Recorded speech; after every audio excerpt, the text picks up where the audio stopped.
নাম সুভা। সুভা, বয়স কত? বয়স 28। জন্ম জেলা কোথায়?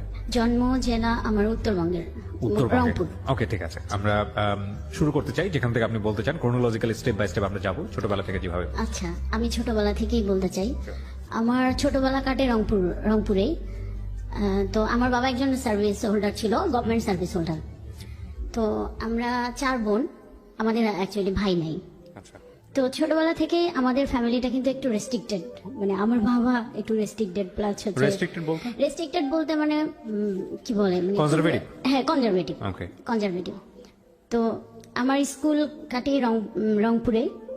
আমি যখন ক্লাস 1-এ ভর্তি হই তখনই আমার বাবা ট্রান্সফার হয়ে রংপুরে চলে আসে, মেইন শহরেই চলে আসে। ইভেন আমার বাবা ওইখানে হচ্ছে পরে আস্তে আস্তে ওখানে সেটেল হয়ে যায় আর কি। তো আমি রংপুরের একটা নামকরা স্কুলেই পড়ি। তো সেখানে আমি খুব ভালো স্টুডেন্ট ছিলাম, মানে ক্লাস 1 থেকে 5 পর্যন্ত আমি, মানে আমার মনে হয় না যে আমি কখনো সেকেন্ড হয়েছি। জি, আমি ফার্স্ট হয়েছি। এবং হচ্ছে ক্লাস 5-এর বৃত্তি পরীক্ষা আমি স্কলারশিপও পেয়েছি। Very good. বাট এইটা যে আমি স্কলারশিপটা পাবো আমি কখনো চিন্তা করি নাই, কারণ আমার ধারণা ছিল যে মনে হয় পাবো না। কিন্তু আমার আব্বু সবসময় বলতো যে না, পাবা না কেন। তো সেক্ষেত্রে আমার আব্বুর একটা বিরাট ভূমিকা আছে। দেখা যায় তো আব্বু সারাদিন অফিস করার পর এসে আমাকে পড়াইতো। হ্যাঁ, তো সেক্ষেত্রে আমার একটু বিরক্ত লাগতো। ছোট মানুষ ছিলাম তখন, একটু খেলতে যাইতে পারতাম না। তো আমি আম্মুকে বলতাম যে আম্মু সবাই খেলে, আমি কবে খেলতে পারবো। আর আমাদের বাসা, আমাদের আমাদের অফিস থেকে, মানে আব্বুর অফিস থেকে আমাদের একটা কোয়ার্টার দিয়েছিল, সরকারি কোয়ার্টার। তো আমরা আমাদের ছোটবেলা ওইখানেই বেড়ে ওঠা। তো দেখা যাইতো যে আমার আরো যে 2টা ছোট ছোট বোন আছে, তারা খেলতো, আমি খেলতে পারতাম না। এই কারণে আমার নানান কমপ্লেন ছিল আমার আম্মু আব্বুর প্রতি। তারপরে এই আর কি, ওখান থেকে আমি খুব ভালো রেজাল্ট নিয়ে স্কুল শেষ করলাম। তারপরে আমি একটা গভর্নমেন্ট স্কুলে ভর্তি হইলাম। হওয়ার পর ওইখানে আমি ক্লাস, মানে এসএসসি পর্যন্ত খুব ভালোভাবেই আমার পড়াশোনা ছিল। তো এর মধ্যে নানান ধরনের প্রপোজাল পাই, যেটা হয় আর কি। তো আমার তখন কিন্তু সেই মুহূর্তে ওই ধরনের কোনো ইচ্ছা ছিল না, বুঝারও বয়সও হয় না, ইচ্ছাও ছিল না। কিন্তু আমার ভালো লাগতো, আমি খুব এনজয় করতাম। এবং প্রত্যেকটাই হচ্ছে আমি আমার আম্মুকে গিয়ে বলতাম, আম্মু জানো অমুক একটা ছেলে আজকে স্কুলে আসতে আমাকে চিঠি দিয়েছে। এবং প্রত্যেকটা চিঠি কিন্তু আমার আম্মু পড়তো। তো মানে আমার বাবাকে খুব ভয় পাইতাম। মানে যত স্কুল এসএসসি পর্যন্ত এসে আমার বাবার সাথে একটু গ্যাপ ক্রিয়েট হয়েছে, মানে একটু বড় হয়ে গেছি, তখন মনে হচ্ছিল যে একটু নিজের মতো চলবো। তো এইভাবে আমার স্কুল লাইফটা শেষ হলো। এসএসসিও আমি মোটামুটি খুব ভালো করে মানে পাশ করে গেছি, যেটা এক্সপেকটেশন ছিল সেটা হয়তো পারি নাই, বাট রেজাল্ট খুব খারাপও হয় নাই। আচ্ছা। তো এরপরে আসলো আমার মেইন পয়েন্টও না, মানে আমার কলেজ জীবন। আমি গভর্নমেন্ট সরকারি ওমেন্স কলেজে ভর্তি হইলাম। ওখানেও ভর্তি হওয়ার পরে এই যে এখান থেকে কিন্তু আমার বাবার সাথে আমার আরো একটু বেশি গ্যাপ ক্রিয়েট হইলো। কারণ আছে কি? কারণ আছে বলতে এই যে মানে আমি খুব ভালো স্টুডেন্ট ছিলাম, আমি সায়েন্স নিয়ে পড়াশোনা করছি। তো আমি খুব ভালো একটা স্কুলে চান্স পাইছিলাম। আনফরচুনেটলি আমি সায়েন্সে চান্স পাই নাই, আমি আর্টসে চান্স পাইছি। কিন্তু আমার আব্বুর খুব ইচ্ছা ছিল আমার একটা মেয়ে ডাক্তার হবে। ও এর মধ্যে একটা কথা বলি, সেটা হচ্ছে আমার বড় আপুর কিন্তু ক্লাস 9-এ কি 10-এ বিয়ে হয়ে গেছে, কারণ আমার বড় আপু খুব সুন্দরী ছিল। মানে এত পরিমাণ ছেলেদের অত্যাচার ছিল আমাদের, ফ্যামিলি থেকে দিয়ে দিয়েছে। কিন্তু আমার বড় আপু মানে বিয়ের পরেও কিন্তু সে কিন্তু মাস্টার্স কমপ্লিট করছে। আমার দুলাভাই বাইরে ছিল। তো এর মধ্যে আমি বড় আপু তো শ্বশুর বাড়িতে চলে গেছে, ওখান থেকে পড়াশোনা, তো সে তার মতো আর কি সংসার জীবন করতেছে। তো আব্বু এখন চিন্তা করতেছে আমার একটা মেয়েকে তো আমি অনেক তাড়াতাড়ি বিয়ে দিয়ে দিছি, আর ওই মেয়েটার থেকে আমার এই মেয়েটা অনেক ভালো, পড়ালেখায় অনেক ভালো, বাকি 2টা তো এখনো ছোট ছোট। তো আব্বুর এটা ছিল যে তুমি সায়েন্স নাও। এখন আমার কথা হলো যে আমি খুব ভালো একটা স্কুলে চান্স পাইছি, মানে আমি ওই স্কুলটা ছাড়তে চাইতেছিলাম না। সায়েন্স আর্টস কোনো ফ্যাক্ট না, কিন্তু আব্বু এটা নিয়ে খুব একটু রিয়াক্ট করছে। আমি আর আম্মু অলমোস্ট ভর্তি হইতেও গিয়েছিলাম ওই স্কুলে। ঠিক যে টাইমে আমি ফর্মটা ফিল আপ করবো, ওই টাইমে আব্বু ফোন দিয়ে আম্মুকে বলছে যে না, আমি ওখানে পড়াবো না, তুমি ওকে নিয়ে আসো। আর ছোটবেলা থেকে আমরা যেটা দেখতাম যে আব্বু একটু খুব রাগী, আব্বু যেটা বলতো আম্মু সেটাই করতো, আর আমরা সেটাই করতাম। তো আম্মু আমাকে বললো যে যাই হোক, তোমার বাবা যেটা চাইতেছে সেটাও তো খারাপ না, তুমি একটু চেষ্টা করো, পাবা। কিন্তু আমার কেন জানি ভাইয়া তখন হয়েছিল যে আমি হয়তো সায়েন্সটা নিয়ে পড়তে পারবো না। কেন জানি আমার মনে হয়েছে যে আমি হয়তো এসএসসিটা যে পরিমাণ একটা রেজাল্ট আমার আশা ছিল সেটা হয় নাই, আমি মনে হয় সায়েন্সটা পারবো না। আমি আম্মু আব্বুকে কাউকেই বুঝাইতে পারিনি। আচ্ছা। তো আব্বু আমাকে কি করলো, নিয়ে আসলো ওখান থেকে। নিয়ে আসার পর আমি সায়েন্সে ভর্তি হইলাম। এক পর্ব খুব জোর করেই ভর্তি হইলাম। আচ্ছা। আমার মনটা ওইখানে একটু ভেঙে যায় যে আমাকে চাপাই দিল। যাই হোক, বাসা থেকে ক্লাস করতেছিলাম। বাসা থেকে ক্লাস করতে আমার একটু অসুবিধা হচ্ছিল, কারণ কলেজটা একটু অনেক দূরে ছিল। একটা সময় আমি আব্বুকে গিয়ে বললাম, আব্বু আমার বাসা থেকে কলেজটায় যেতে অনেক সমস্যা হয়, তো আমি যদি একটা হোস্টেলে উঠি। আমাদের কলেজে হোস্টেল ছিল। তখন কি সেটা রংপুরে? জি ভাইয়া, রংপুরে। তো আব্বু বলছে যে না, কি এমন অসুবিধা হয়, আমি তো তোমাকে প্রতিদিন বাইকে করে নামাই দিই। আচ্ছা। আমি বলছি, আব্বু প্রতিদিন বাইকে করে নামাই দিলে অনেক সময় হয় কি ক্লাসটা যেতে লেট হয়ে যায়, আর বাসায় আসতে আসতে আমারও খুব টায়ার্ড লাগে, পরে আর মানে রাতে বেশিক্ষণ আমি পড়তে পারি না, ঘুমাই যাই। তো এরকম করে করে 6 মাস আমি বাসা থেকেই ক্লাস করছি। 6 মাস পরে আমাদের এমনি একটা পরীক্ষা হয়। সে পরীক্ষাটার মধ্যে আমি খুব একটা ভালো রেজাল্ট করতে পারি নাই। তখন কিন্তু আমাদের রেজিস্ট্রেশন হয় নাই। তো সেখানে আমি কেমিস্ট্রি, এটা আমার মাথায় কিছুই ঢুকতো না। অন্যান্য সাবজেক্ট আমার কোনো প্রবলেম নেই, কিন্তু কেমিস্ট্রি বুঝতাম না। হ্যাঁ, কেমিস্ট্রিটা আমার মাথায় ঢুকতো না। আমি 6 মাস ক্লাস করার পর আব্বুকে বলছি, আব্বু এখনো তো রেজিস্ট্রেশন হয় নাই, আমি কিন্তু চাইলে চেঞ্জ করতে পারি, কারণ আমার মনে হয় যে আমার কেমিস্ট্রিটা একদমই মাথায় ঢুকতেছে না।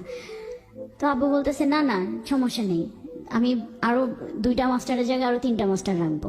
মানে ওনার মেন পয়েন্টটা ছিল আমাকে ডাক্তার বানাবে, যেভাবেই হোক। তো এরকম করে আমি আব্বুকে বুঝাইতে পারলাম না। আমি রেজাল্টও এদিকে খুব একটা ভালো হইলো না, হোস্টেলে চলে গেলাম। হোস্টেলে সিট পাইতে অনেক কষ্ট করতে হয়েছে, কারণ অলমোস্ট তখন ফুল, কোনো রুম পাই নাই। তখন আমার ওই হোস্টেলের একজন আমার রিলেটিভ ছিল, আমার সম্পর্কে মামা হয়। আব্বু ওনার সাথে কথা বললো যে আমার মেয়ের তো এরকম আসতে খুব অসুবিধা হয়, আপনি যদি একটা ব্যবস্থা করেন। পরে আব্বুকে বললো যে ভাই, এই মুহূর্তে তো আমরা কোনো রুম দিতে পারবো না, তবে গণরুমে ওকে একটা করতে মানে সিট দিতে পারবো। যখন কোনো একটা রুম খালি হয়ে যাবে, কোনো একটা মেয়ে চলে যাবে, তখন আমরা তাকে সেখানে শিফট করতে পারবো। তো প্রথমে কিন্তু খুব ভালো লাগতেছিল যে হোস্টেলে আসবো, একটা স্বাধীন জীবন, স্বাধীন জীবন, হ্যাঁ, খুবই ভালো লাগতেছিল। কিন্তু যেদিন আব্বু আম্মু আমাকে মানে হোস্টেলে নিয়ে আসার পর আব্বু আম্মু যখন চলে গেল, তখন না মনের ভিতরে একটা মানে বাবা মা যে নাই, থাকবে না কাছে, এটা ফিল করে আমার খুব কান্না পাইলো। পরে আব্বু বললো যে আচ্ছা তুমি কান্নাকাটি করো না, আমার তো অফিস এদিকেই, আমি যাওয়ার সময় একবার দেখা করে যাব। আর আম্মু তো জানেনি ভাইয়া মায়েরা কি হয়। পরে আম্মু আব্বুকে বলতেছিল যে মেয়েটাকে জোর না করলেও পারতা। যাই হোক, হোস্টেল জীবন আসলাম। 1 সপ্তাহ খুব খারাপ লাগছে, অ্যাডজাস্ট করতেও খুব কষ্ট হয়েছে, কিন্তু খুব একটা সমস্যা হয় নাই আমার, কারণ আমি আমার স্কুলের কিছু পরিচিত ফ্রেন্ড পাইছি। তো যে কারণে, এবং ওরা মোটামুটি আমার খুব ক্লোজই ছিল, যে কারণে আমার অ্যাডজাস্ট করতে সমস্যা হয় নাই। তো এইভাবে হোস্টেল জীবন কাটতেছিল। একটা পর্যায়ে গিয়ে আমি একটা রুম পাই, এবং ভাই আমার কপালটা এত ভালো, আমি যে রুমটা পাই সেখানে আমার ওই স্কুলের বান্ধবীরাই ছিল। 2 জন ছিল, আর 2 জন, আর একটা মেয়ে ছিল, সে আমাদের স্কুলের না, বাট ওর সাথেও কেন জানি মানে ওই একদিনেই খুব তাড়াতাড়ি আমরা ফ্রি হয়ে গেলাম। হ্যাঁ। তো এরপরে হোস্টেল জীবন খুব মানে ভালোভাবে কাটতেছিল, হাসি কান্না দুষ্টামি, প্রচুর দুষ্টামি করতাম আমি আমার মনে আছে আমি দুষ্টামির জন্য ম্যাডামের মাইরও খাইছি কলেজে পড়ি। তো আবার পড়াশোনা তখন একটু মানে আমি ফিল করতে পারতেছিলাম যে একটু পড়াশোনার বাইরে থেকে আমি চলে যাচ্ছি, কিন্তু ওই যে ছাড়া একটা জীবন পাইছি না, এতদিন তো বাধা ছিলাম এটাতে, ফ্রেন্ডদের সাথে গল্প মজা দুষ্টামি যেটা বলে, এটার কারণে। আর আমার নামে প্রতিদিনই কমপ্লেন ছিল হোস্টেল সুপার, মানে হোস্টেল সুপার ম্যাডাম ছিল, তো ওনাকে আমরা খুব ভয় পাইতাম, মানে উনি আসা মানে ভাই একটা আতঙ্ক। তারপর এইভাবে আমার এসএসসি রেজাল্ট ফার্স্ট টাইমে একটু খারাপ হইলো। HSC or SSC? না এইচএসসি, Intermediate? ইন্টারমিডিয়েট। Okay. প্রথম আমার খারাপ হয়ে গেল, আমি রেজাল্ট বের হইলো, তখন আমি মানে বোর্ড পরীক্ষা খারাপ করলেন? বোর্ড পরীক্ষায় খারাপ হয়েছে। সেকেন্ড টাইম আবার দিয়েছেন? হ্যাঁ, সেকেন্ড টাইমে আবার দিয়েছি। ওই রেজাল্টটা খারাপ যখনই হইলো তখনই মানে আব্বুর সাথে আবার আরো দূরত্ব বেড়ে গেল। ও কারণ ওকে। আমার থেকে আমার বাবা বেশি কষ্ট পাইছে। হুম। কারণ আমার বাবার খুব ইচ্ছা ছিল যে আমি যদি পাশও করতাম, বাবা যেভাবেই হোক আমাকে মেডিকেলে পড়াইতো, আচ্ছা আচ্ছা, প্রাইভেট হলেও? প্রাইভেটে হলো। এবং রেজাল্ট যখন আসলো, আমরা রেজাল্ট শিট পাওয়ার কিছুদিন পর আমার মার্কশিটটা পাই না, তখন দেখা গেল যে আমি সায়েন্সে মানে সায়েন্সের যে সাবজেক্টটা কেমিস্ট্রি, chemistry? ফেল করছি। হ্যাঁ, বাকিগুলো আমার মোটামুটি ভালোই ছিল। তো আব্বু ডিসিশন নিল আমাকে কেমিস্ট্রিতে আবারই পরীক্ষা দেওয়া হবে। আমি আব্বুকে তখন বলছি, না আব্বু, তাহলে আমি আর পড়াশোনাই করব না, কারণ আমার মাথায় ঢোকে না। আমার যদি না ঢোকে, আমি নিতেই পারতেছি না, তাহলে আমি কিভাবে পড়বো? তখন যাই হোক, আমার আম্মু অনেক বুঝাইলো, আম্মু খুব সাপোর্ট করছে, এখনো আম্মু খুবই সাপোর্ট করে আমাকে। আম্মুর সাপোর্ট করার পর আব্বু একটা সময় বুঝলো, কিন্তু আব্বুর মন থেকে ওটা আসলো না। যাই হোক, আমি পরের বার নতুন করে আবার ভর্তি হইলাম। হিউম্যানিটিস? হিউম্যানিটিস না ভাই, আমি কমার্সে ভর্তি হইলাম। আচ্ছা। তখন আব্বু বললো, ঠিক আছে হিউম্যানিটিস না, কমার্সে তুমি ভর্তি হও। কমার্সে ভর্তি হইলাম। যাই হোক, কমার্সের রেজাল্টও আমার খুবই ভালো হইলো, খুব ভালো বলতে মোটামুটি ভালো। হুম। তারপরে এখন ভার্সিটি পরীক্ষা, অনেকগুলো ভার্সিটির পরীক্ষা দিয়েছি, কিন্তু আমি চান্স পাইনি। ঢাকা ভার্সিটিতে আমি ইংলিশে ফেল করছি, নাহলে আমার অনেক ভালো স্কোর ছিল, ইংলিশে ফেল না করলে আমার মনে হয়ে যাইতো। এইটাতেও আব্বু বড় একটা ধাক্কা খাইলো। তারপরে আমি তখন চিন্তা আসলো, আমার সব ফ্রেন্ডরা ঢাকায় ভর্তি হইতেছে, আমি ঢাকায় ভর্তি হব। আব্বুর আগে বললো, আমি তোমাকে আর ঢাকা টাকা কোনো কিছু নেই না, রংপুরে আমাদের এখানে অনেক মানে রংপুরে আমাদের এখানে ভার্সিটিও আছে, যেটা রোকেয়া বিশ্ববিদ্যালয় এখন হয়েছে, আর খুব ভালো একটা নাম করা জাতীয় বিশ্ববিদ্যালয় আছে। তো বললো যে এই দুইটার মধ্যে তোমাকে আমি একটা ভর্তি করাই দেবো। কিন্তু আমার ওই যে ঢাকায় আসবো, আমি সব ফ্রেন্ডরা ঢাকায় গেছে, ওরা সবাই ঢাকা থেকে বাসায় আসবে, আমার সাথে দেখা হবে, আমি এখানে এখনো পড়ে আছি। কারণ মানে এমনও স্টুডেন্ট ঢাকায় ভর্তি হয়েছে, আমার কাছে ওইটাই মাথার মধ্যে ঢুকছে যে তারা আমার থেকে মানে অনেক খারাপ স্টুডেন্ট ছিল, আমি তো ভালো ছিলাম, আমি কেন ঢাকায় পড়বো না? সে এসে বলবে আমি হচ্ছে ঢাকায় পড়ি, আমার এটা কেমন লাগবে না? এই একটা জেদ থেকে আব্বু আমার জেদের কাছে পারলো না। আর আব্বু বলছে, ঠিক আছে আমি ঢাকায় তোমাকে ভর্তি করাই দিই। তো আমার এক ভাইয়া তখন মার্চেন্ডাইজিং এ পড়াশোনা করে শান্তমরিয়ামে, ভাইয়ের সাথে কথা বললো। আমাদের ঢাকায় তখন মোটামুটি রিলেটিভ থাকলেও মানে ওই রকম কারোর সাথে তেমন কোনো আমাদের যোগাযোগ ছিল না। আমার ওই ভাইয়া ছিল আমার মেজো মামার ছেলে। তো আব্বু ভাইয়ার সাথে কথা বললো, তো ভাইয়া আমাকে বললো, আচ্ছা ঠিক আছে, মানে আব্বুকে বললো যে ঠিক আছে ফুপা, আপনি তাহলে ওকে নিয়ে আসেন, আমি দেখি এখানে ফর্ম। তো আমার আবার ইচ্ছা ছিল ফ্যাশন ডিজাইনিং এ পড়বো। শান্তমরিয়াম? শান্তমরিয়াম। ওকে। তো শান্তমরিয়াম ফ্যাশন ডিজাইনিং এ পড়বো। আব্বু এটাতে রাজি হইলো যে আচ্ছা ঠিক আছে পড়ো, এখন আমি তোমাকে কোনোটাই বাধা দেবো না, তোমার যা ভাল লাগে তুমি পড়ো, কারণ you are out of my track. হ্যাঁ। পরে ফ্যাশন ডিজাইনিং এ পড়বো, এই একটা খুবই মানে এক্সাইটেড। আমি ঢাকায় আসলাম, যেদিন আমি ভর্তি হব ওই দিন আমি ফর্ম ফিল আপ করবো, ঠিক ওই মুহূর্তে আবার আমার বাধা। আমার ওই ভাই আমার বাবাকে বুঝাইলো, না না ফ্যাশন ডিজাইনিং এ মেয়েরা পড়ে না, তো মেয়েরা উচ্ছৃঙ্খল মানে খুবই অধ্যত টাইপের হয়, তো হচ্ছে দরকার নেই, ওকে বিবিএতে ভর্তি করাই দেন। এই যে আমার বাবার মাথায় ওখানে ঢুকাইলো। আমার বাবা চিন্তা করলো, তাই তো আমাকে ছাড়া ফ্যামিলি ছাড়া থাকবে যদি আমার মেয়েটা এরকম হয়ে যায়। তো আমাকে ওইখানে আব্বু আবার বললো যে না, ফ্যাশন ডিজাইনিং এ পড়া যাবে না, তুমি এটাতেই ভর্তি হও, না হলে তুমি আমার সাথে চলো। কি আর করার, ভার্সিটিতে ভর্তি হইলাম। প্রথম ক্লাস সবকিছুই মিলে খুবই ভালো লাগলো। তো আমাদের ভার্সিটিতে হয়েছে কি ভাইয়া, একটা আমার 5 জনের একটা গ্রুপ হয়েছে। আর আমার না ছোটবেলা থেকে একটা খুব মানে কি বলবো, আমি মেয়েদের সাথে খুব কম মিশতাম, জানি না কেন, মানে আমার ছেলে ফ্রেন্ড ছিল প্রচুর, ছেলেদের সাথে আমি কমফোর্ট। এটা হয় ন্যাচারালি, যার যেটা ভালো লাগে। হ্যাঁ। তো আমার ওই গ্রুপের মধ্যেও দেখা গেছে যে হচ্ছে মানে মানে আমি আর আমার একটা বান্ধবী আর বাকি 3টা। তো এরকম চলতেছে। এদিকে হচ্ছে মানে ফ্যামিলি থেকে আমার বাবা ওই যে মন খারাপ করার পর আমার সাথে একটু কম কথা বলে, তারপরে জোর করে ঢাকায় আসছি, কিন্তু আমাকে সাপোর্ট করছে পড়াশোনা। আমার পড়াশোনার খোঁজ খবর আমার বাবা ভার্সিটি পর্যন্ত নিছে, যে কারণে হয়তো আমি পাশ করে গেছি বা মানে এতদূর আগাইতে পারছি। তো আমি ভার্সিটি লাইফে ফাঁকি দিতে পারিনি, কোনো স্কোপ ছিল না। বাবা রংপুরে থাকলেও দেখা যেত যে আমাকে ওইখান থেকে কন্ট্রোল করতো। আমাকে ফোন দিছে একটা, জাস্ট খুব নর্মাল। আপনি শান্তামরিয়ামে যখন পড়তেন তখন থাকতেন কোথায়? আমি তখন সাবলেট? হ্যাঁ, তখন না, ফার্স্ট টাইমে আমি হচ্ছে আপনার হোস্টেলে উঠছিলাম, কিন্তু আমার 6 মাস পরে তখন তো আমি নতুন ঢাকায়, আর আমি কিছু বুঝিও নাই। আমার পানিতে একটা প্রবলেম হয়েছিল, যেটা হয় আর কি সাধারণত ঢাকায় আসলে। শুধু জন্ডিস না, আমার অনেকগুলো রোগ হয়েছে। তো আমার টাইফয়েড হলো, এবং এত খারাপ অবস্থা, আমি আইসিইউতে ছিলাম। আচ্ছা। তো এরপরে আব্বু চিন্তা করলো যে তাহলে ওকে আর হোস্টেলে দেওয়া যাবে না। আর তখন আব্বু বললো, তাহলে কি করবা, তুমি কি আসবা? আমি বলছি, না আব্বু, আমি আসবো না, আমি এখানেই পড়বো। তো আব্বু বললো যে আমরা তো অনেক দূরে, চাইলেও তো যেতে পারি না। আর তোমার আমার এর মধ্যে বলি, আমার তখন একটা ছোট বোন, খুবই ছোট, আপনার 4-5 বছর, আর আমার ছোটটা তখন স্কুলে পড়ে, ক্লাস 9 কি 10 পড়ে। তো দুইটাই ছোট ছোট মোটামুটি। এখন এই দুইটাকে ছেড়ে তো আম্মুর ঢাকায় এসে থাকা সম্ভব না। পরে আম্মু বললো যে তাহলে এক কাজ করি, ওকে একটা সাবলেটে তুলে দেই, কারণ যদি ম্যাচ করে থাকে আমি গিয়ে ওখানে অনেকদিন স্টে করতে পারবো না। তারপরে আমি উত্তরায় ছিলাম ভাইয়া, উত্তরায় একটা বাসায় আমি সাবলেট ছিলাম।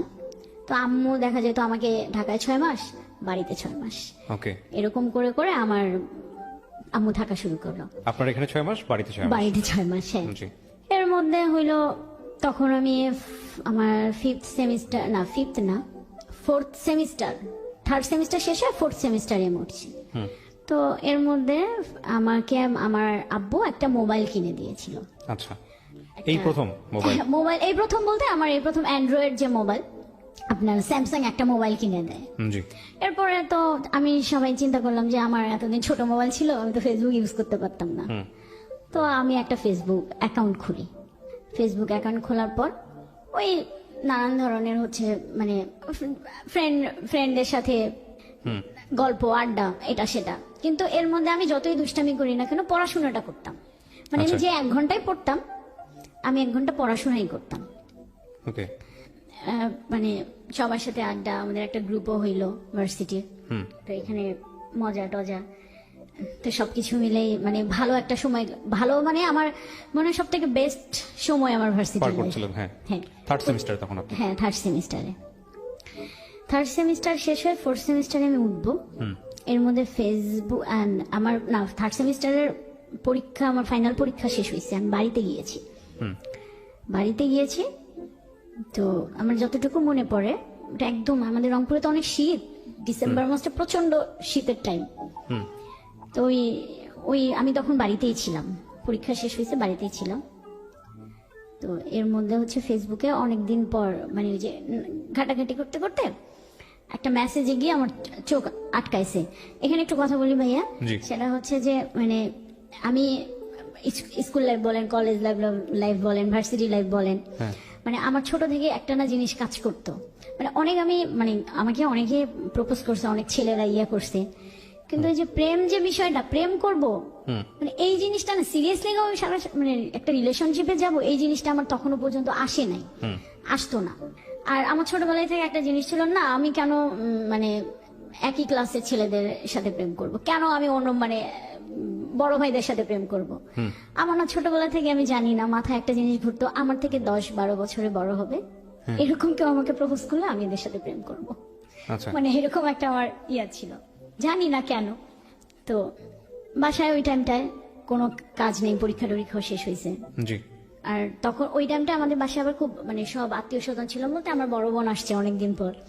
এটা নিয়ে পুরো একটা বাসার একটা খুব ভালো মোমেন্ট ছিল।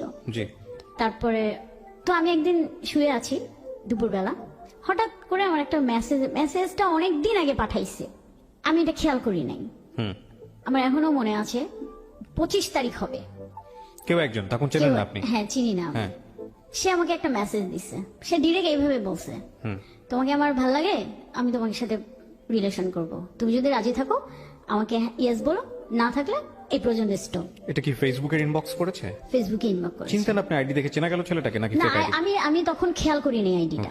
আমি না ওই রকম একটা মেসেজ দেখে আমার খটকা লেগেছে যে কে, খটকা থেকে আমার বেশি একটা ইন্টারেস্ট লেগেছে।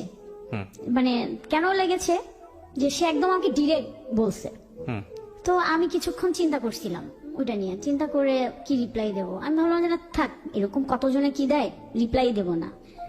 তো আমি ওই দিন আর রিপ্লাই দেইনি, কিন্তু আমার মাথার মধ্যে কিন্তু ওই জিনিসটা আছে, কে কে কে, না একটু আমি দেখতেই তো পারি। একদিন পর আমি ফেসবুকে মানে তার চিন্তা মানে প্রোফাইলটা গিয়ে আমি ভালো করে দেখতেছিলাম। তো দেখতে মানে প্রথম প্রোফাইল পিকচারটা দেখেই না আমার চোখটা আটকে গেছে। মানে আর আমি বলি আমার খুব লম্বা ছেলেদের প্রতি একটা উইক কাজ করে। ওকে ওকে। ছেলেটা না খুব লম্বা, ওকে। মানে খুব স্মার্ট, যা হয় কি ছেলেরা স্মার্ট, মেয়েরা যেরকম একটা ছেলে পছন্দ করে আর কি, পছন্দ হ্যাঁ। করে, মানে তাদের হচ্ছে স্বপ্নের নায়ক থাকে না, যে মানে স্বপ্নের একটা চিন্তা করে যে এরকম হবে ওরকম হবে, ঠিক ওরকমই ছিল। তো আমার না দেখে খুব ভালো লাগতেছিল। পর আমি স্ক্রল করে করে আপনার হচ্ছে প্রত্যেকটা ছবি দেখছি, দেখার পর পরে আমি কোনো রিপ্লাই দেই নাই। আমার ভালো লাগছে কিন্তু আমি রিপ্লাই দেই নাই। আমি বলছি, দেখি কি করে। ঠিক তার একদিন পরে ছেলেটা দেখি আমাকে আবার টেক্সট করছে, কি ব্যাপার তুমি কিছু জানাইলা না। তখন আমি রিপ্লাই দিয়েছি যে আপনি কি আমার সম্পর্কে জানেন না আপনি আমাকে দেখছেন। তো বলছে যে আমি তোমার সম্পর্কে জানি না, কিন্তু তোমাকে আমি দেখেছি, দেখেই আমার ভালো লেগেছে। আচ্ছা। তো এরপরে আমি মেসেঞ্জারে বেশ কিছুদিন কথা টথা হয়েছে, বেশ কিছুদিনও না, আপনার 25 তারিখেও পাঠাইছে, আর 31 তারিখে গিয়ে মানে ওর সাথে আমার কথা হয়েছে, ফার্স্ট ফোনে কথা হয়েছে। এই কয়দিন শুধু আমাদের মানে মেসেজিং এ কথা হইতো। ও আমাকে নাম্বার দিছে, দিয়ে বলছে যে তোমার মন চাইলে তুমি আমাকে ফোন দিও। এর মধ্যে ছেলেটা সম্পর্কে আমি জেনে নিছি যে সে কোথায় থাকে, তার বাসা ঢাকা। সে তখন একটা কোম্পানিতে জব করে, পড়াশোনা শেষ হয়ে গেছে। মানে তার কথা শুনে আমার মনে হলো, মানে ফ্যামিলি ব্যাকগ্রাউন্ড শুনে মনে হলো যে ভালো। তারপরে এই তো একটু একটু করে ভালো লাগা।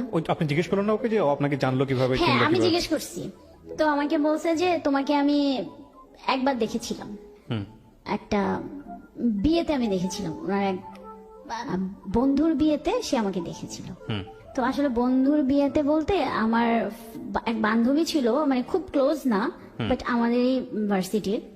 তো ওর বন্ধুর সাথে আমার ওই বান্ধবীটার বিয়ে হয়েছে, তো আমি সেই বিয়েতে অ্যাটেন্ড করছিলাম। আচ্ছা। তো এর পরে আর কি সেটা আমি জানতে পাই। যাই হোক, সে হয়তো তার কাছ থেকে শুনেই আমার ফেসবুক আইডিটা নিয়ে বা আমার ওই বান্ধবীর সাথে আপনাকে নক করেছে। তারপরে ওর সাথে আমার প্রথম দেখা হয়। মানে প্রথম 3-4-5 মাস খুব ভালো একটা সময় কাটছে, মানে ও খুব টেক কেয়ার করে ইয়ে করে। আমার কাছে মনে হচ্ছিল যে তখন খুব ভালো লাগতো, আবার একটা সময় খুব বন্দিও লাগতো। প্রত্যেকটা কাজে সে ইন্টারফেয়ার করতো, মানে এখানে গেলে তাকে বলে যেতে হবে, ওখানে গেলে বলে যেতে হবে, মোবাইল কেন, এটা মানে যা হয় আর কি। তো একটা পর্যায়ে সে আমাকে কিছু ইশারা ইঙ্গিতে বুঝাইতে চাইলো যে তার মানে একটা কিছু দরকার বা যে ব্যাপারটা। তখন আমি ওকে বুঝাইলাম যে দেখো, আমি খুব প্রত্যন্ত একটা অঞ্চল থেকে উঠে আসছি, আমি এইভাবে বড় হই নাই। তোমাকে আমার ভালো লেগেছিল, আমার মনে হয়েছিল যে তোমার সাথে আমার রিলেশন একটা ক্রিয়েট করা যায়, এবং তুমিও সিরিয়াস, আমিও সিরিয়াস ছিলাম। তো ব্যাপারটা হচ্ছে, তো তুমি যেটা করতে চাচ্ছ সেটা এই মুহূর্তে সম্ভব না। আমি খুবই একটা কনজারভেটিভ ফ্যামিলি থেকে উঠে আসছি, তো আমাদের যদি মানে যা হবে বিয়ের পর। কিন্তু সে তখন ঠিক আছে, ওকে আমি তোমাকে একটু পরীক্ষা করলাম, দেখি এখনকার মেয়েরা অনেকে হয়, এইভাবে সে আমার ব্রেন ওয়াশ করতো। সব থেকে ব্যাপার যেটা ভাই আমার জন্য খুবই একটা মানে শকিং একটা ব্যাপার, সেটা হচ্ছে যে ওর সাথে আমার ব্রেকআপ হওয়ার কারণটা হলো, আমার যে খুব ভালো ফ্রেন্ড ছিল, সামহাউ সে তার সাথে কোনো একটা ভাবে কানেক্ট হয়ে যায়। আচ্ছা। কানেক্ট হওয়ার পর তাদের মধ্যে একটা রিলেশন ক্রিয়েট হয়, যেটা আমি জানতাম না। মানে সে আমাকে বুঝতে দেয়নি। মানে হয় না যে অন্যদিকে ডাইভার্ট হয়ে গেলে আমার দিক থেকে সরে আসা বা একটু সময় কম দেওয়া, মানে আমি কোনোভাবেই বুঝতে পারিনি। তো একদিন যখন ব্যাপারটা আমার সামনে চলে আসলো, খুব বাজেভাবেই সামনে চলে আসছে, তখন আমার অবস্থাটা এতটাই খারাপ ছিল, আমি ওকে মানে তখন ওর প্রতি আমার এত একটা ব্যাড ইমপ্রেশন যেটা বলেন, মানে এত একটা খারাপ অনুভূতি তৈরি হইলো যে আমি ওকে যে জিজ্ঞাসা করব সেই রুচিটাও আমার হয়নি। মানে আমার কাছে মনে হলো যে এটাই কি লাইফের একটা পার্ট, এটার জন্য কি মানে এত বড় একটা মানে সে আমাকে কষ্ট দেবে? ওই যে ওইখান থেকে আমার মাথার মধ্যে একটা ইয়ে ঢুকছে যে এটাই বুঝি লাইফের একটা পার্ট, ভালোবাসা কিছু না। আমার তো কোনো কমতি ছিল না, কিসে কমতি, এটাই আমার সবসময় মনে হইতো। আচ্ছা, তো এরপরে যাই হোক, সে অনেকবার আমার সাথে যোগাযোগ করার চেষ্টা করছিল। আমার ওইখান থেকে ওই দিনের পর থেকে একদমই টোটালি ক্লোজ। এরপরে আমার মাঝখানে খুব বাজে একটা অবস্থা গিয়েছিল, কারণ রিলেশন ব্রেকআপ হয়ে গেছে, একটা এতদিনের অভ্যাস আমার এই একটা ঘটনাকে কেন্দ্র করে আপনার রিলেশনশিপ ব্রেকআপের দিকে চলে গেল। চলে গেছে। ওকে, তো তখন আমি চিন্তা করলাম না, আমি আর কোনো রিলেশনশিপেই জড়াবো না, আমার এসবের দরকার নাই, আমি পড়াশোনা করি। আচ্ছা, বাট এটা নিয়ে আপনার মধ্যে মেন্টালি কোনো ইফেক্ট তৈরি হলো না? মেন্টালি ইফেক্ট তৈরি হয়েছিল, কিন্তু তখন আমার ফ্রেন্ড আমাকে খুব সাপোর্ট দিছে যে তুমি পড়াশোনায় মনোযোগ দাও, অন্য কোনো মানে কাজকর্মে বেশি বেশি করে তুমি ইয়া করো, ফোকাস করো, Okay. পড়াশোনাটা করো। ওকে, তারপরে আমার সব থেকে, আমি আম্মুর কথা না বললেই হয় না, আম্মু আমাকে খুবই সাপোর্ট করছে। ওকে, বাট আপনি শেয়ার করেছিলেন সবার সঙ্গে যে হ্যাঁ, আমার আমি এরকম আমার একটা আম্মুর সাথে ঘটনা। শেয়ার করছি। Okay, fine, আম্মু very- খুবই very- সাপোর্ট করছে, আম্মু আমার সাথে ফ্রেন্ডের মতো মেলামেশা করছে। জি। তো যে কারণে না মানে আমার ফ্যামিলি বলেন, আমার ফ্রেন্ড সার্কেল বলেন, আমি না খুব তাড়াতাড়ি ওইটা কাটায় আসছি। কিন্তু ভাইয়া কাটায় আসলে ওই যে আমার মাথার মধ্যে ওইটা চেপে বসছে যে আসলে ভালোবাসা কিছু নাই, ভালোবাসা যদি আমরা ধরে রাখতে চাই তাহলে এটা দরকার, নাহলে এত ভালোবেসেও আমি একটা মানুষকে কেন ধরে রাখতে পারলাম না। আচ্ছা, আমার মাথার মধ্যে ওইটা চেপে বসছে। যাই হোক, তারপরে আমার এরকম কোনো ইয়ে ছিল না, আমি পড়াশোনা শেষ করলাম। আমি 2016-তে হ্যাঁ, আমার বিবিএ শেষ হয়ে গেল। ওকে, এর মধ্যে আমি মানে জব সার্চ করতেছিলাম যে পড়াশোনা তো হয়ে যায়, আমি একটা জব সার্চ করি। ওকে, তো জব সার্চ করতে করতে সামহাও আমি একটা জবে ঢুকে পড়ি। ওকে, ওখানে আমার জব ভালোই চলতেছিল, আমার কোনো মানে অন্য কোনো প্রবলেম ছিল না, মানে রিলেশনশিপ এগুলো ধরনের কোনো প্রবলেম নাই। ফ্যামিলির সাথে আমার আন্ডারস্ট্যান্ডিং ভালো, আমার ফ্রেন্ডদের সাথে আমার আন্ডারস্ট্যান্ডিং ভালো, এই যে দুষ্টামি মজা, ফ্যামিলি ফ্রেন্ড, খুবই ভালো একটা জীবন আমি পার করতেছিলাম। ওকে প্রিয় শ্রোতা, ছোট্ট একটা বিরতি নেবার আগে আপনাদের সবার জন্য বলছি, ঢাকা এফএম এর আরো একটি ইউটিউব চ্যানেল যেখানে আপনারা আমাদের এই অনুষ্ঠানগুলোর ভিডিও কন্টেন্ট দেখতে পাবেন। আপনারা সবাই চ্যানেলটি সাবস্ক্রাইব করুন। আমাদের চ্যানেলটির ঠিকানা হচ্ছে www.youtube.com/iloveDhakaFM। আমার এই অনুষ্ঠানগুলোতে যদি আপনি অংশগ্রহণ করতে চান, আমাদেরকে ফোন করবেন। আমাদের ফোন নাম্বারটি হচ্ছে 09611904904। আমি আবারও বলছি 09611904904। ওকে, ছোট্ট একটা বিরতি। জীবন গল্প, জীবন গল্প, জীবন নাটকের চেয়েও নাটকীয়।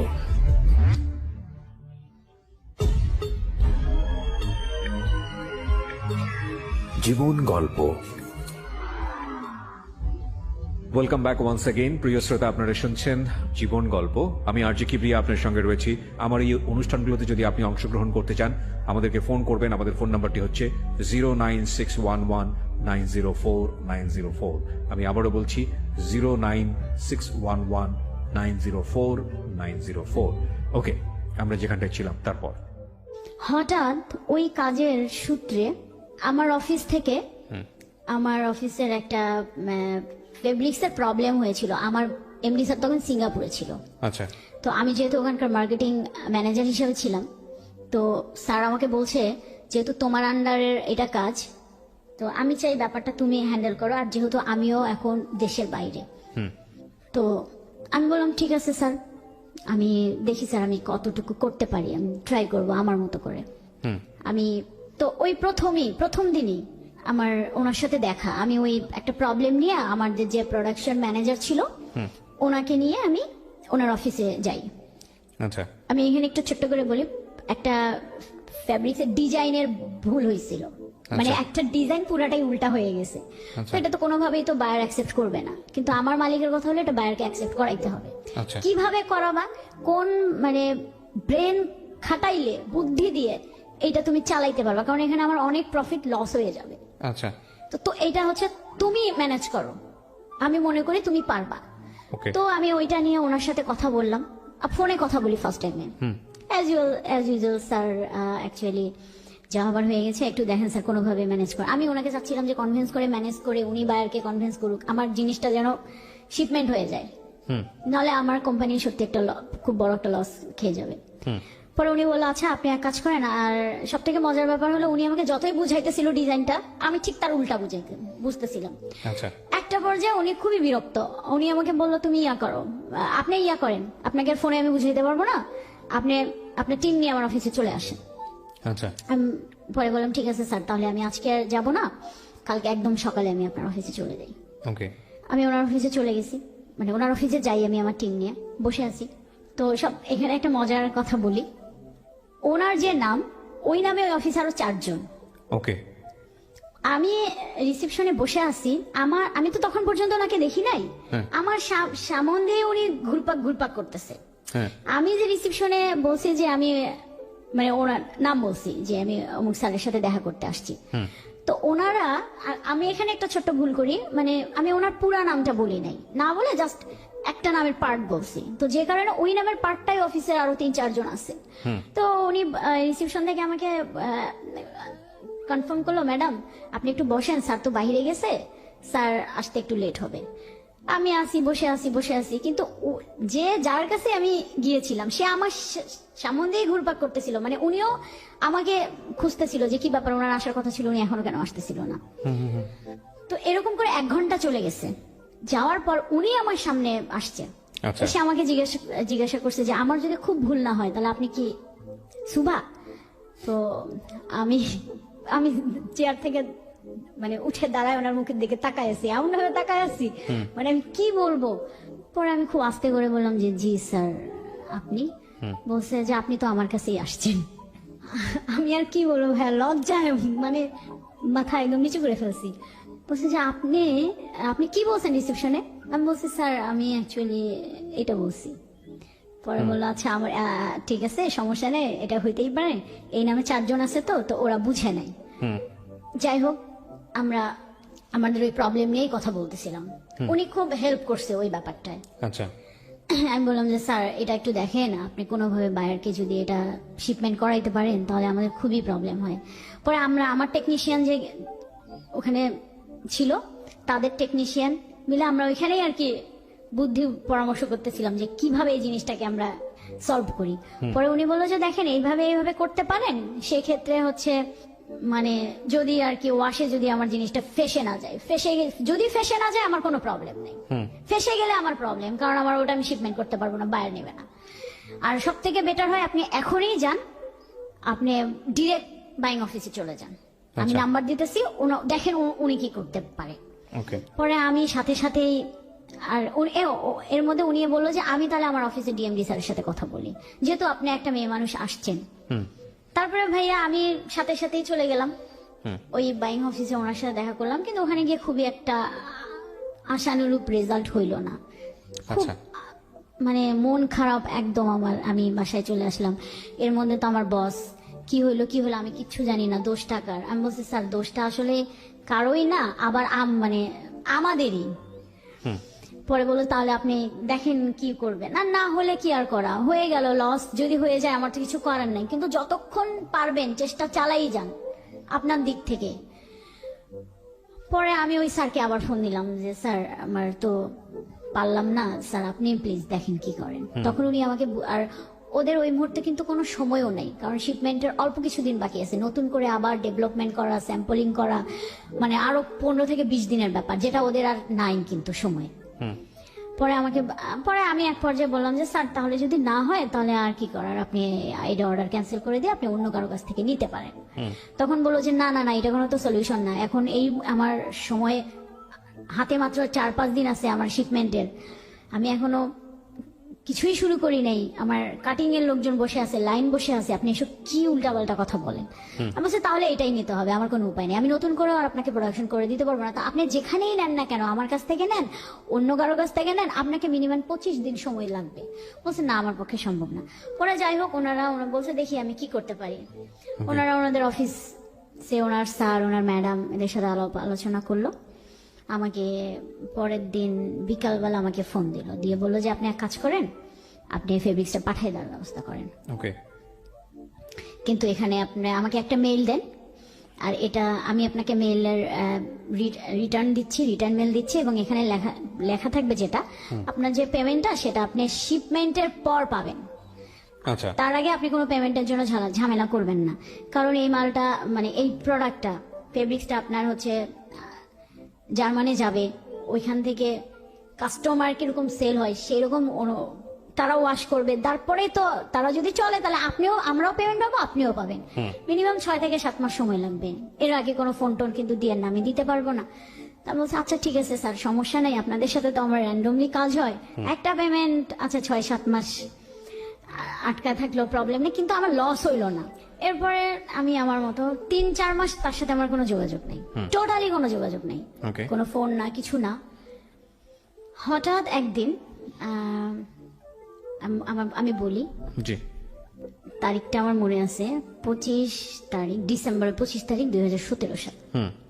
আমাকে ডিসেম্বর 25 তারিখে আপনার বড়দিন আর কি, তো আমাদের যেটা নিয়ম থাকে প্রত্যেকটা ক্লায়েন্টদেরকে আমরা উইশ পাঠাই বড়দিনে। জি তো আমি ওই একটা টেক্সট সিলেক্ট করে সবাইকে ওইটাই ফরওয়ার্ড করে গণটেক্সট যেটাকে বলে, হ্যাঁ হ্যাঁ। তো ওনাকেও আমি পাঠাইছি, তারপরে না আমার কিছুক্ষণ পর উনি দেখি আমাকে রিপ্লাই দিল। রিপ্লাই দেওয়ার পর আমাদের মধ্যে কথা টথা হচ্ছে। আমার তখন আমার একটা ছবি ছিল হোয়াটসঅ্যাপের যে প্রোফাইল পিকচারটা, ওই প্রথম উনি আমার দিকে ওই ছবিটাতে উনি আমার দিকে ভালো করে তাকায়। আমাকে কিছুক্ষণ পর সে খুব মানে অদ্ভুত একটা কোশ্চেন করছে, আমার কাছে যদিও এটা অদ্ভুত লাগে, জানি না দর্শকদের কাছে কেমন লাগবে। আপনি কি ওই মেয়েটা যে মেয়েটা আমার অফিসে আসছিলেন? মানে আমি প্রশ্নটা শুনে একটু অবাক। আমি আস্তে করে রিপ্লাই দিলাম, জি স্যার আমি ওই মেয়েটা। বলছেন না, রিকোয়েস্ট কি আপনি পাঠিয়েছিলেন? আমি রিকোয়েস্ট পাঠিয়ে নেই, উনি পাঠাইছে। মানে উনি মানে না, এটা ফেসবুকে না তো ভাইয়া, এটা হোয়াটসঅ্যাপের কথা বলি। হোয়াটসঅ্যাপে আমি যে মেসেজটা করছিলাম না, এরপর থেকেই উনি আমাকে রিপ্লাই, এবং আমার যে হোয়াটসঅ্যাপে ছবিটা দেওয়া ছিল সেটা উনি ফার্স্ট ওই দিনই আমাকে নোটিস করে ওই ছবিটাতেই, এবং নোটিস করার পরে আমাকে এই টেক্সটটা করে। পরে আমি ওনাকে রিপ্লাই দেয় জি। বলছেন না, হতেই পারেন না। আমি বললাম যে কেন? বলছেন না, হতেই পারে না, এত ডিফারেন্ট হয় একটা মানুষ কিভাবে। এই যে ওইখান থেকে এই একটা ইস্যু নিয়ে ওইখান থেকে আমাদের মানে কথা, ফেসবুকে চ্যাটিং, তখন পর্যন্ত আমরা ফোনে কথা বলিনি। তো এরকম করতে করতে মানে আমি বুঝতে পারতেছি উনি আমাকে কি জানি বলতে চায়, বাট আমি অ্যাভয়েড করে যাই। উনি কি বলতে চায় আমি অ্যাভয়েড করতে যাই। উনি আমাকে শুধু বলে যে আপনাকে আমার একটা কিছু কথা বলার আছে, এই পর্যন্ত। আমি যখনই জিজ্ঞেস করি কি, না থাক অন্য একদিন বলবো। এইভাবে আরো 2 মাস চলে গেল। আচ্ছা যাওয়ার পর একদিন আমাকে বললো যে না, আপনাকে নিয়ে আমার অনেক ডাউট আছে। আমি বলছি কেন? বলছে যে তখন পর্যন্ত কিন্তু আমাদের আর ফেস টু ফেস দেখা হয় নাই। বললো যে না। আমি বলছি কেন, আমাকে নিয়ে আপনার কি ডাউট? বলছে আপনি এই মেয়েটা হইতে পারেন না। তো আচ্ছা যদি এই মেয়েটা হন তাহলে এক কাজ করেন, আপনি আমার অফিসে চলে আসেন। আমি তখন বললাম আমি অফিসে যাব, আমার অফিসে যাওয়ার তো একটা রেজন লাগবে। বলছে কোনো সমস্যা নাই, আমি আপনাকে মানে আপনার বসকে সিসিতে রেখে আমি একটা আপনাকে মেইল পাঠাই। ওকে, তাহলে তো এটা আপনার বস দেখলেই তো আপনি তো একটা কারণ পাবেন। তো উনি তাই করলো। আমি এর মধ্যে কিন্তু আমাদের টুকটাক প্রতিদিনই কথাবার্তা হয়, রাতেও চ্যাটিং হয়। তারপরে আমি যাই পরের দিন, তো স্যার আমাকে ডেকে বলো যে এরকম তো উনি একটা মেল দিয়েছে, দেখো তো কি প্রবলেম। পরে আমি পরের দিন অফিসে গেলাম। তো যেহেতু আমি ওই দিন কোনো কাজেই যাব না, কাজের কত সালের ঘটনা এটা যখন শুরু হচ্ছে? 17 সালে, কয়েকদিন আগে। হ্যাঁ, তারপর আমি ওইখানে গেলাম ওদের অফিসে। তো ওনার সাথে আমার দেখা ওই অফিসেই ভালোভাবে দেখা। প্রথম উনিও আমাকে ভালোভাবে মানে খেয়াল করছে, আমিও ওনাকে ভালোভাবে খেয়াল করছি। পরে উনি আমাকে বললো যে আচ্ছা ঠিক আছে, অফিসে যেহেতু এত ডিটেলস কথা বলা যাবে না, আমরা খুব নর্মালি কথা বললাম, আপনার অফিসের বিষয়ে কথা বললাম। কিন্তু উনি আমি খেয়াল করতেছিলাম, উনি আমাদেরকে খুব ভালোভাবে তাকাইছিল। এবং এই বিষয়টা কি আপনি খুব ইজিলি নিচ্ছেন? লাইক থাকে না একটা পছন্দ করি না, অস্বস্তি বোধ করতেছি না, কিন্তু আমার ভালো লাগতেছে না। ফার্স্ট টাইমে আমার ওই সময় আমার একটু অস্বস্তি বোধই লাগতেছিল। আচ্ছা যে পরে যাই হোক আমি আর কিছু বলি নাই, কথাটা তো শেষ করে আমি আসলাম। পরে আমাকে দেখলো যে সে আমাকে মেসেজ দিল, দিয়ে বললো যে না ঠিক আছে, আমার ডাউট মানে চলে গেছে। তারপর থেকে উনি আমাকে নানান ভাবে বোঝানোর চেষ্টা করে, টেক্সট হয়, কথা হয় প্রতিদিন। এবং আমি পরের দিন থেকে দেখি উনি আমার প্রতি একটু অন্যরকম, মানে ওনার কথা সুর, আমাদের ফোনের কথা থেকে মেসেজের কথা বেশি হইতো। থাকে না অনেক সময় মেসেজের ভাষাও কিন্তু ভাইয়া বোঝা যায়। Right right right. হ্যাঁ, মেসেজের ভাষাও কিন্তু বোঝা যায় সে মানে কি আসলে বলতে চাচ্ছে আসলে বা কি বলতে মিন চাচ্ছে। করতে চাচ্ছে। হ্যাঁ, সে দেখি আমার প্রতি খুবই কনসার্ন, আমাকে নিয়ে সে খুবই চিন্তা করতেছে, সে টেক কেয়ার করতেছে। তো তখন তো আমার ওই অফিসে অনেক কাজের প্রেসার, আমি অনেক কাজ করতাম। দেখা যেত যে আমার মানে কাজের ফাঁকে ফাঁকে আমি তাকে টেক্সট করতেছি, সেও কাজের ফাঁকে ফাঁকে টেক্সট করতেছে, নানান ধরনের কথাবার্তা। মানে সে একটু আমার এই যে দুপুর হলে তুমি লাঞ্চ করো, এখন অনেক লাঞ্চ করবা না, কখন করবা, যাও লাঞ্চ করো, কাজ কেন করতেছো। এই যে আমার প্রতি যে তার টেক কেয়ারটা, এইটা না আমার ভাল লাগতেছিল, ভাল লাগছিল। আমার ভাল লাগতেছিল যে সবসময় সে আমাকে টেক কেয়ার করে। ওকে। তারপরে কাজের ফাঁকে দেখা যায় যে সে একটা ভিডিও কল দিল, দিয়ে বললো যে আমি ভিডিও কলে থাকি, তুমি কাজ করো। Very interesting. হ্যাঁ হ্যাঁ, তো এটা তো ডিফারেন্ট টাইপের একটা রিলেশনশিপে চলে যাচ্ছে, বোঝা যাচ্ছে। খুব নর্মাল টাইপের কোনো কিছু না, এখানে ফিলিংস জড়িত। হ্যাঁ। তো আমার না জিনিসটা ভাল লাগতেছিল, আমি খুব এনজয় করতেছিলাম। আচ্ছা। তো এরকম হইতে হইতে আমি বাসায় মানে ওই যে আমি নর্মালি ওয়াইফাই ছাড়া দেখা যেত যে আমার তো ওইরকম কোনো আপনার ইন্টারনেটে তেমন কোনো কাজ নাই। আমি অফিস বাসায় ছাড়া এই আপনার কি বলে বাহিরে খুব একটা ডাটা ইউজ করতাম না প্রয়োজন ছাড়া। আচ্ছা আচ্ছা। তো আমার একদিন একটা মিটিং পড়লো মহাখালীতে, আমি মহাখালী আসছি। এই যে একটা মানে আস্তে আস্তে যে আমি ইনভলভ হচ্ছি, আমি তখন পর্যন্ত সে আমাকে বুঝাইতে চেষ্টা করলো, আমি ফার্স্ট আমি কিন্তু বুঝলেও একটু চাইতেছিলাম যে একটু ডিস্টেন্স ক্রিয়েট করতে, মানে আমি চাচ্ছিলাম না যে এত তাড়াতাড়ি ইনভলভ হয়ে যাইতে। ওকে।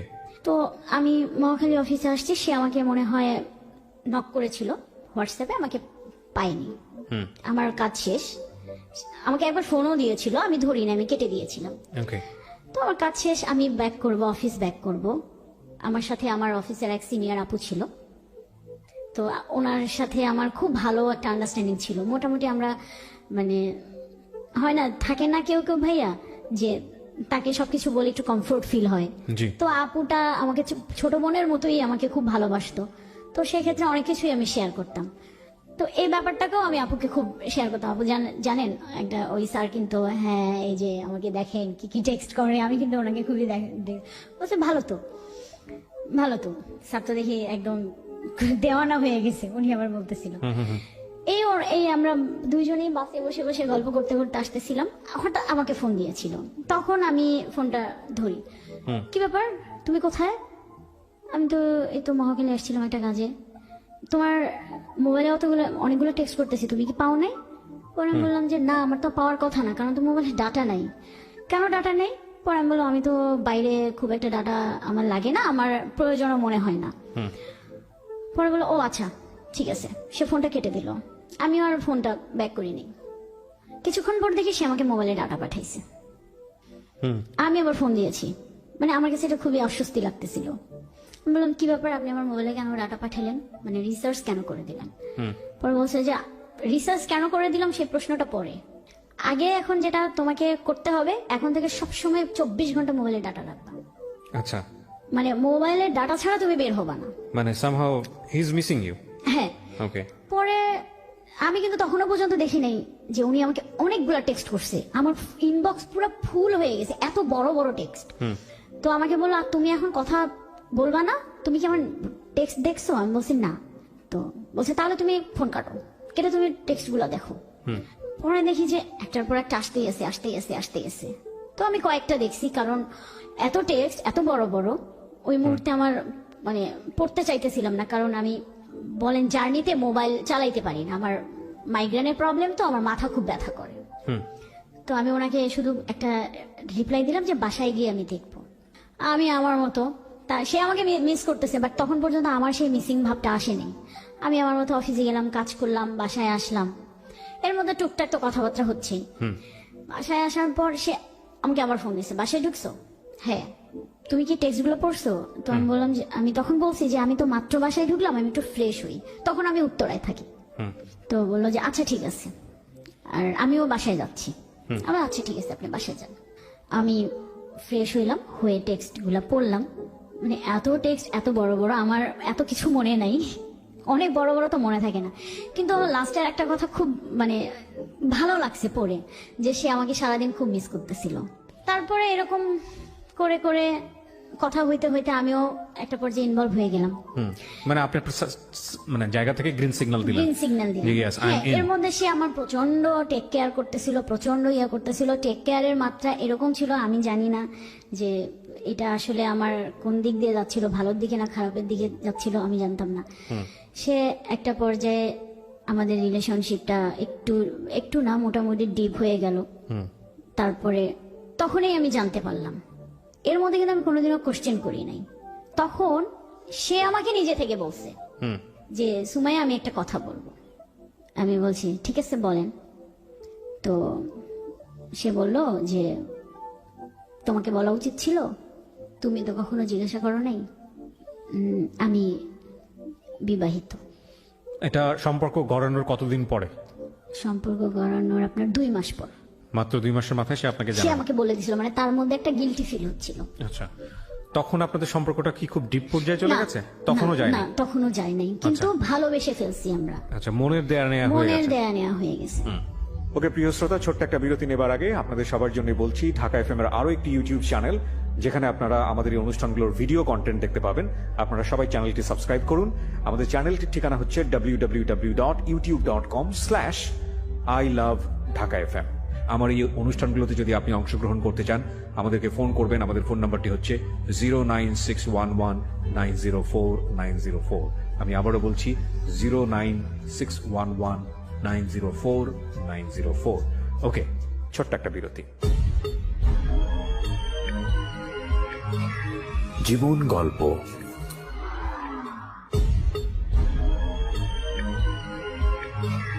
জীবন গল্প। Welcome back once again. প্রিয় শ্রোতা, আপনারা শুনছেন জীবন গল্প। আমি আরজি কিবরিয়া আপনার সঙ্গে রয়েছি। আমার এই অনুষ্ঠানগুলোতে যদি আপনি অংশগ্রহণ করতে চান, আমাদেরকে ফোন করবেন। আমাদের ফোন নাম্বারটি হচ্ছে 09611904904। আমি আবারও বলছি 09611904904। ওকে, আমরা যেখানটায় ছিলাম তারপর। তখন আমি মানে ওইটা শোনার পর স্বভাবতই আমি আপসেট। ডেফিনেটলি। আমি তখন আর কোনো কথাই বলি নাই। মানে তখন না আমার মনে হচ্ছিল যে মানে এইবারও কি আমার সাথে এরকম হবে, কেন? তখন ফোনটা আমি কেটে দিয়েছি। তো কিছুক্ষণ পরে ও আমাকে মেসেজ দিছে যে আমি একে বিশ্বাসী, আমাদের আল্লাহ তাআলা এক, আমার একজন ওয়াইফ, কিন্তু সামহাউ আমি তোমাকে কেন জানি আমি ভালোবেসে ফেলছি। কিন্তু তুমি আমাকে ট্রাস্ট করতে পারো যে আমি তোমার ক্ষতি করব না। মানে যা যা হয় আর কি, একটা মানে আমাকে কনভিন্স করলো আর কি, যা যেভাবে কনভিন্স করা দরকার। পরে আমি তখন বললাম যে তাহলে এক কাজ করি, আপনি আমাকে ফেসবুকে রিকোয়েস্ট পাঠান। মানে আমি দেখতে চাচ্ছিলাম যে সে আদৌ ম্যারিড কিনা। তারপর ফেসবুকে রিকোয়েস্ট পাঠাইলো। ভাইয়া আমি কি বলবো, আমি মানে দেখার পর বিশ্বাস করতে পারতেছিলাম না। কেন বিশ্বাস করার মধ্যে মানে কেন বিশ্বাস করতে পারতেছিলাম না যে আমাকে কেন আগে বলে নাই। আর তারপরে আমি আইডিতে কি পেলেন আপনি? ওয়াইফের সঙ্গে ছবি, হ্যাঁ, বাচ্চাদের অবশ্যই বাচ্চা আছে? হ্যাঁ, বাচ্চা বাচ্চাও ছিল, বাচ্চার সঙ্গে ছবি ছেলে। মানে এগুলো- হ্যাপি ফ্যামিলি হ্যাঁ, লুক। হ্যাপি ফ্যামিলি, এগুলো দেখে আমার কষ্ট লাগছে, আমার খারাপ লাগছে। তো ফেসবুক তো একটা মোমেন্টাল জিনিস। ফেসবুক তো সবসময় সত্য কথা বলে না, মানুষকে পুরো জীবনটাকে না, তুলে ধরে। বাট না। এটা ঠিক আছে, বাট ওটা দেখেই আমরা জাজ করি। এটা ডেফিনেটলি দেখে আপনার যা জাজ হচ্ছিল করি, তাই। হ্যাঁ। হ্যাঁ, পরে আমাকে বললো যে আমি জানি তুমি এখন কথা বলবে না, কিন্তু আমি না ভাইয়া, আমি চেষ্টা করছিলাম যে ওর মধ্যে কোনো লুকোচুরি ব্যাপার ছিল যে না। আপনাকে ডেফিনেটলি টেক্সট পাঠাচ্ছে, একদম ডেয়ারলি টেক্সট পাঠাচ্ছে, আপনি চাইলে ওগুলোকে প্রুফ করে রাখতে পারেন, সেরকম কোনো লুকোচুরি ব্যাপার না, স্যাপার ছিল? ওরকম সেই লুকোচুরি করতো না, সে কোনো লুকোচুরি করতো না। তো এরপরে থেকেই আমিও আর কি, সে আমাকে মানাইলো, আমিও মেনে নিলাম।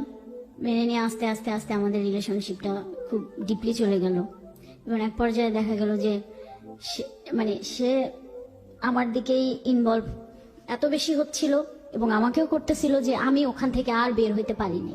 তারপরে কি করলেন? মানে আপনারা আরো এক ধাপ আগাইলেন না পিছাইলেন? তারপরে আমরা আরো একদম আগাইলেন। তারপরে এখানে একটা বিষয়টা হচ্ছে যে ওই যে রবীন্দ্রনাথ এই গানের মতো জেনে শুনে বিষ আমি করেছি হ্যাঁ, পান। জেনে শুনে বিষ আমি করি। কারণ আমি বললাম না আপনাকে যে আমি ওখান থেকে বের হইতে পারতেছিলাম না, আমি বের হইতে পারতেছিলাম না। এটা কার কাছে শেয়ার করব? মানে এমন একটা পর্যায়ে আমি কারণ শেয়ার করতে পারতেছিলাম না। Okay. এর মধ্যে ওর ফ্যামিলি থেকে জেনে গেল। কিভাবে জানলো? এই ওয়াইফ একটা টেক্সট দেখে ফেলছে। দেখে ফেলার পর বুঝে নেই তো, জানার পর কি হবে, অশান্তি।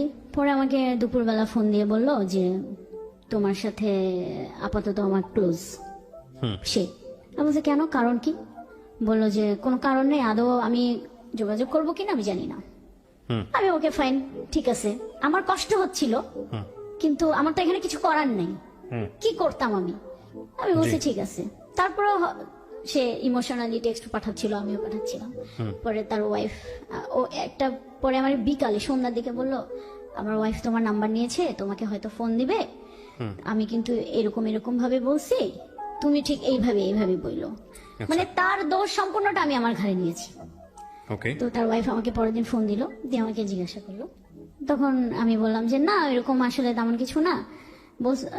তখন সে বললো যে না, মানে তোমাদের টেক্সট দেখে আমি বুঝতে পেরেছি যে কিছু একটা আছে, তুমি যতই কিছু বলো না কেন। তো পরে আমি বললাম যে না, এরকম কিছু না আসলে, মানে হ্যাঁ আমাদের কথাবার্তা হয়েছে, কিন্তু এখন আর হয় না, স্টপ। পরে বললো যে ঠিক আছে, আমি এটাই যেন চাই স্টপ হয়ে যাক, এটা যেন না আগায়, এরা যেন না আগায়। আর বলছে ওকে ঠিক আছে। পরে আমি তাকে ফোন দিলাম, দিয়ে বললাম যে এরকম ওনার সাথে কথা হয়েছে, তবে উনি বলছে যে না আগায়। তো ঠিক আছে। এর মধ্যে আর 3-4 দিন আমাদের কোনো কথা হয়নি। হঠাৎ একদিন সকালবেলা আমি ওইভাবে আর কি নিজেকে প্রস্তুত করে নিচ্ছিলাম। হঠাৎ একদিন সকালবেলা আমাকে সে দেখি অন্য একটা আইডি থেকে টেক্সট পাঠাইছে, বলছে তুমি এটা অ্যাকসেপ্ট করো, আমি এটা। তারপরে অন্য একটা ফেসবুক আইডি, সে একটা ফেক আইডি খুলছে, সেখান থেকে টেক্সট পাঠাইছে, বলছে এখন থেকে কোনো মোবাইলের কন্টাক্ট হবে না। মানে সেও মানে ফিল করতেছিল যে সে ওইটা একটা অভ্যাস হয়ে গেছে, এরকম আমাকে ছাড়া সে থাকতে পারতেছে না, ইয়ে করতে পারতেছে না। আমারও তো এখন, আমি তো তাকে ভালোবাসি, যখন আমি এই ধরনের কথা শুনবো স্বভাবতই আমি উইক হয়ে যাব। আমিও তখন আবার আমাদের এরকম ভালো সময় যাচ্ছে, যাচ্ছে। তো এরকম করে করে ভাইয়া আসলে কি বলবো, মানে বিষয়টা হচ্ছে এরকম যে আপনি গোপনেই সবকিছু মেইনটেইন করতেছিলাম গোপনেই। এবং তার মধ্যে সে হচ্ছে আমার বাসায় আসা যাওয়া করতেছিল। তখন আপনি আলাদা থাকতেন? আমি আলাদা, একটা ফ্ল্যাটে আলাদা থাকতেন? হ্যাঁ, আমি আলাদা থাকি, আমার বাসায় আসা যাওয়া। এবং আপনার বাসায় আসা যাওয়া, আপনাদের ফিউচার কি ছিল? মানে আপনার জায়গা থেকে ফিউচারটা কি ছিল? মানে ফিউচার এরকমই থাকবো আমরা, যতটুকু পারি মেইনটেইন করব। কারণ সে একটা কথাই সবসময় বলতো যে আমার তোমাকেও লাগবে, তাকেও লাগবে, আমি তাকে ছাড়তে পারবো না, বিকজ তার উপর আমার একটা দায়িত্ব আছে, বাচ্চা আছে। তোমাকে ছাড়তে পারবো না, তুমি আমার ভালোবাসার জায়গা, মানে একজন আমার দায়িত্বের জায়গা, একজন আমার ভালোবাসার জায়গা। তো এরকম করে করে আমাদের রিলেশনশিপটা এত গভীরে চলে গেল যে যেখান থেকে সেও আর পারতেছিল না বের হইতে, আমিও আর পারতেছিলাম না বের হইতে। অলমোস্ট তখন মনে করেন যে প্রায় 2-2.5 বছর শেষ, 3 বছর। তখন আমি ওনাকে গিয়ে একটা প্রশ্ন করছি, আমাদের ফিউচার কি, এইভাবে কতদিন? এর মধ্যে সে আমাকে ইনসিস্ট করতেছিল, তুমি যখনই সে কোনো না কোনো ভাবে, এর মধ্যে অনেকবার সে তার ওয়াইফের কাছে ধরা খেয়ে গেছে আপনাদের বিষয় নিয়ে, আমাদের বিষয়ে ধরা হয়েছে, এবং অনেক ইয়ে হয়েছে। আবার আমি গিয়ে তাদেরকে নানান ভাবে সব দোষ আমার কাঁধে নিয়ে আমি তাদেরকে মিউচুয়ালি করে দিছি। তো পরে একটা সময় গিয়ে আমি তাকে জিজ্ঞাসা করছি যে আমাদের ফিউচার কি। তখন সে বলতেছিল যে আমার এরকম চাচ্ছিলাম আমি অস্ট্রেলিয়া, মানে সে অস্ট্রেলিয়ার যাওয়ার জন্য কাগজপত্র তৈরি করতে, দেশের বাইরে চলে যাবে, তারপর আপনার সাথে ওখানে সেটেল হবে। দেশের বাইরে চলে যাবে, মোস্ট কমন স্টোরি। দেশের বাইরে চলে যাবে। পরে তখন বলছে ঠিক আছে দেশের বাইরে চলে যাও, কোনো সমস্যা না, যদিও আমি চাইনি সে দেশের বাইরে যাক। তো আমি বলছি ঠিক আছে তুমি দেশের বাইরে যাও। ও আমি একটু বলি, এর মধ্যে সে আমাকে যখনই তার ওয়াইফের কাছে ধরা, মানে বিষয়টা চলে আসে, তখন সে আমাকে ইনসিস্ট করে তুমি বিয়ে করো, বিয়ে করো। কিন্তু আমার কথা হলো আমি কেন বিয়ে করব, আমি এত দূর এসে, মানে আমি তো পারবো না আর। শুভা, আপনি আমাকে একটু বলেন আপনার প্ল্যান কি ছিল? ওর ফিউচার প্ল্যান বাদ দেন, আপনার প্ল্যান কি ছিল? আপনি ওকে বিয়ে করবেন? না, আমার ওরকম কোনো প্ল্যান ছিল না ভাই। তাহলে কি আপনি এইভাবেই থাকবেন লাইফে? আমি চিন্তা করছিলাম যে দেখি না কি হয়, কি হয়। মানে একটা হাওয়াই মিঠাইয়ের উপরে পুরো জীবনটা ছেড়ে দাও। আমি না, মানে ওখান থেকে অনেক চেষ্টা করছি আমি বের হয়ে আসতে, কিন্তু আমি না বের হয়ে আসতে পারি নাই, মানে পারি নাই বের হয়ে আসতে। চেষ্টা যে করি নাই ভাইয়া তা কিন্তু না, আমি প্রচন্ড চেষ্টা করছি। চেষ্টা মানে কি আপনি আরো কার প্রতি ফলেন হওয়ার চেষ্টা করতেছেন? না, আমি কারো প্রতি না, মানে আমি নিজে থেকেই নিজেকে মনকে বোঝাচ্ছিলাম যে এটা তো হবে না, মানে এটা তো কোনো ফিউচার নাই। সে আমাকে যতই ভালোবাসুক না কেন, তার একটা ফ্যামিলি আছে, তো তো আমি তো একটা মেয়ে হয়ে একটা ফ্যামিলি তো আমি নষ্ট করতে পারি না। এখানে খুব গুরুত্বপূর্ণ কিছু বিষয় আছে, আপনারা জাজমেন্টাল হবেন না। গুরুত্বপূর্ণ বিষয়টা আমি লাস্টে বলছি যে কেন এই উইকনেসটা গ্রো করলো এবং এই উইকনেসটা গ্রো করলে এটা কতদূর পর্যন্ত যাইতে পারে। কজ একটা মানুষকে ড্রাগ দিলে সেটা কিওর করা যায় হয়তোবা, তার চেয়েও হাই ভলিউমের যদি আমি বলি, ড্রাগের চেয়েও হাই ভলিউম যদি কোনো নেশা থাকে সেটা দিলে অনেক সময় বের করে নিয়ে আসা যায়। বাট ওয়ান থিং যেটা দিলে কিওর করা খুব মুশকিল, পুরো লাইফটা নিয়ে টানা হেঁচড়া শুরু হয়ে যায়, সেটা ওনার জীবনে ঘটেছে। উনি হয়তো পরবর্তীতে এগ্রি করবে, সেটা নিয়ে কথা বলবো আমরা একেবারে শেষের দিকে এসে। এর মধ্যে তো এরকম করে করে আমাদের চলতেছে, এর মধ্যে দেখা সাক্ষাৎ মানে সবকিছুই নর্মাল। সেও পারতেছে না, আমিও পারতেছি না, আমি পারতেইছি না, সেও পারতেছে না, আমি তার দোষ দেব না। সে বলতেছে যে আমার ছাড়া সম্ভব না, কিন্তু সে তার ওয়াইফকেও ম্যানেজ করতে পারবে না, কারণ তার ওয়াইফ এটা কোনোভাবে মেনে নেবে না। আমিও তাকে কোনো ফোর্স করি নাই। লাস্ট ফেব্রুয়ারির 7 তারিখে আমাদের খুব একটা ঝগড়া হয়। তোর ওয়াইফের সঙ্গে তার কি লাভ ম্যারেজ ছিল? হ্যাঁ, লাভ ম্যারেজ ছিল। তার হচ্ছে ঝগড়া হয়? আমাদের ঝগড়া হয়, প্রচন্ড ঝগড়া হয়, এবং এর মধ্যে সে আমাকে মানে ভালোবাসার সন্দেহ বলেন যা একটা রিলেশনশিপে থাকে। তো আমাকে সামান্য একটা ব্যাপার নিয়ে, আমার মোবাইল শুধু অফ হয়ে গেছিল, এটা ব্যাপার নিয়ে সে আমাকে এত পরিমাণ সন্দেহ করছিল যে, না সরি, মোবাইল বন্ধ ছিল না, মোবাইলটা আমি ওই দিন সকাল থেকে ওর সাথে আমার একটা ব্যাপার নিয়ে ঝগড়া। আমি ওর সাথে আর কোনো কথা টথা না বলে অফিস থেকে বাসায় আসছি। বাসায় আসার পর আমি ফ্রেশ হয়ে বাইরে গিয়েছি, এই দোকানে গিয়েছিলাম, দোকানে গিয়েছি। যাওয়ার পর সে এর মধ্যে হচ্ছে মোবাইলে ফোন দিছে, মেসেজ দিছে। ফার্স্ট টাইমে আমাদের যেহেতু মোবাইলে ফোনে কথা হয় না, মেসেঞ্জারই কথা হয়, মেসেজ দিছে, আমি রিপ্লাই করি নাই। পরে সে ফোন দিছে, 3-4 বার ফোন দিছে, আমি তো বাসায় নাই। তা আমি হচ্ছে মানে মোবাইলটা পিক করব কিভাবে? তো সে আমার মোবাইলে একটা অ্যাপস ইনস্টল করে রাখতো সব সময়, আমি কোথায় যাই কি করি সে ওই অ্যাপসটার মাধ্যমে কিন্তু ফ্রন্ট ক্যামেরা চাইলে মানে আমার ডিভাইসটা সে কন্ট্রোল করে। ও মানে আপনি কি করতেছেন না করতেছেন সব সময় সে আমাকে দেখে। আচ্ছা। তো সে তখন মনে হলো যে সে যদি বাসায়, তার এটা মনের সন্দেহ, সে কোথায় গেছে, বাসায় যদি থাকতো সে তো আমার ফোন ধরতো। তো সন্দেহ থেকে সে কি করলো? সন্দেহ থেকে সে ওই অ্যাপসটা ওপেন করে ওই ফ্রন্ট ক্যামেরা দিয়ে দেখলো যে না আমি তো বাসায় নেই, লাইট অফ, মানে লাইট অফ বা হচ্ছে আমি বাসায় নেই। ও বুঝতে পারলাম বাসায় নেই। কিছু মানে ও ওইটা সবসময় ওপেন করে ধরে বসেছিল যে আমি কি করি। আমি তখন পর্যন্ত কিন্তু জানি না এই অ্যাপসের এই কাজ। আমি অনেস্টলি বলি, আমি ওই ঝগড়ার পরেই আমি জানতে পারছি। একটা জানি যে অ্যাপস একটা ইনস্টল আছে, কিন্তু সে কখনো বলে না যে অ্যাপস দিয়ে কি হয়। আচ্ছা, ট্র্যাক করেছে আপনাকে? ট্র্যাক করে, সবসময় ট্র্যাক করে, সবকিছুতেই ট্র্যাক করে। আমি আসলাম, বাসায় আসলাম, আসার পর দেখি অনেকগুলা টেক্সট দেখেই তো আমি বুঝতে পারছি যে আজকে কি হবে, পরিণতি খুবই খারাপ আছে। আমি একদম আমি চুপচাপ, যে আমাকে এখন সে পকাচাকা করবে, আমাকে এগুলা শুনতে হবে, নাহলে হচ্ছে ঝগড়া, কথা বললেই ঝগড়া বাড়বে, আমি চাই নাই ঝগড়া বাড়াইতে। পরে দেখি সে আমাকে অনেকগুলা টেক্সট করলো, বললো যে আমি খুব ঠান্ডা মাথায় ডিসিশন নিলাম, আমি আর রিলেশন কন্টিনিউ করবো না। Okay fine. আমিও ওকে জিজ্ঞেস করলাম যে এটা ঠান্ডা মাথায় বলছো তো? পরে যেন এটা, কারণ এর আগে বহুবার তুমি আসছো, আমি গেছি, এরকম আমাদের ঝগড়া হয়েছে। পরে বলছে না, এটা আমি একদমই ঠান্ডা মাথায়। এইটা বলার পর সে র্যান্ডমলি আমাকে গালাগালি করতেছে, টেক্সট দিতেছে, এইভাবে 3টা-3:30 পর্যন্ত সে আমাকে জ্বালাইছে। একটা পর্যায়ে গিয়ে আমার মানে এত মানে অসহ্য বোধ লাগছে যে না, আমি মানে যাই হোক, আমি এবার স্ট্রং মেন্টালি এবং হচ্ছে আমার মনের দিক থেকে আমি স্ট্রং, আমি আর এটা কন্টিনিউ করবো না, কারণ এত অসম্মান নিয়ে তো আমি থাকতে পারবো না। আমি তো একটা ভুল করছি, তার মধ্যে যদি আমাকে এরকম মেন্টালি প্রেসার করে, মানে প্রেসার দেয় সবসময়, যেটা আমাকে দিয়ে আসছিল। আমার ওর সাথে রিলেশন হওয়ার পর থেকেই আমার ফ্রেন্ড সার্কেল বলেন টোটালি তাদের সাথে আমি ডিটাচড। কারোর সাথে আমার কোনো ছেলে মানুষ বলেন, কোনো অফিস কলিগ, মানে কারোর সাথেই সে কথা বললেই মানে সে এত পজিটিভ হয়ে যেত, এত মানে এগ্রেসিভ হয়ে যেত। এটা আপনার লাস্ট কবেকার ঘটনা? এই ফেব্রুয়ারির 7 তারিখ। পরে হচ্ছে আমি ওই দিন খুবই আমি বলছি যে ঠিক আছে তুমি বলছো, আমি আর নিতে পারতেছি না, আর সম্ভবই না। এই সামান্য একটা বিষয় নিয়ে এত সন্দেহ করা আর সম্ভব না। আমি তাকে সবকিছু থেকে ব্লক করে দিছি, হোয়াটসঅ্যাপ, মেসেঞ্জার, মানে ফোন টোন সবকিছু থেকে ব্লক করে। এর আগে তো আমি প্রচুর কান্নাকাটি করতাম, আমি অসুস্থ হয়ে যাইতাম। ওইবার বললাম না, আমি মনের দিক থেকে মেন্টালিটি একদম আমি অ্যালার্ট, আমি উইক হব না, আমি আর কোনো কান্নাকাটি করবো না, আমি একদম স্ট্রং হয়ে গেছি। পরে হচ্ছে আমি আমার মতো অফিস করতেছি। এর আগে যতবারই ঝগড়া হইতো আমার মানে আমি আপনাকে বুঝাইতে পারবো না যে আমার মানে কি খারাপ অবস্থা হইতো। মানে আমি অফিস করতে পারতাম না, আমি অসুস্থ হইতাম, আমি আমি বুঝতে পারছি। হ্যাঁ, I দিন know your গেছে যে point. আমি হসপিটালেও আপনি ভর্তি একদম ছিলাম। এন্ডিং এ আসেন, কি করলেন ওর সঙ্গে? আচ্ছা, তারপর আমি বাদ দিয়ে দিছি, আমি সবকিছু থেকে ব্লক। একটা দিন যাইতে না যাইতেই সন্ধ্যাবেলায় সে তার বাসার দারোয়ান কে দিয়ে আমাকে ফোন দিছে, আমি কেটে দিছি। বাবুর, তার বাসায় যে রান্না করে বাবুর সি, তাকে দিয়ে সে ফোন দিছে, আমি কেটে দিছি, কারণ আমি তো এই নাম্বারগুলো জানি, ব্লক করে দিছি। তখন সে বুঝতে পারতেছিল, সে ফিল করতে পারতেছিল যে আমি এবারে স্ট্রং, কোনোভাবেই সে আমাকে আর ফিরাইতে এখানে একটা পারবে বিষয় না। একটু যুক্ত করি প্রিয় শ্রোতা যারা শুনছেন, excess was super high, cause উনিও ওনার বাসায় যেত, যেটা আমার একটু আগে কথা হচ্ছিল যে আমাদের যিনি গেস্ট আজকে সুভাও ওনার বাসায় যেত, এবং সেটা গোপনে। তার মানে আপনি যেহেতু বাবুর্চি এবং এই প্রসঙ্গটা যেহেতু নিয়ে আসলেন এখানে, সেই জন্য আমি বলছি ওনারা বুঝতে পারবে না যে ওনার বাড়ির বাবুর্চি এবং দারোয়ান থেকে শুরু করে সবাই এই আমাদের সুভার ব্যাপারে জানতো। আর সুভার বাসায় তো তার এক্সেস ছিলই, খুবই স্বাভাবিক, মানে ওদের এক্সেস লেভেলটা ছিল খুব এক্সট্রিম লেভেলের হাই।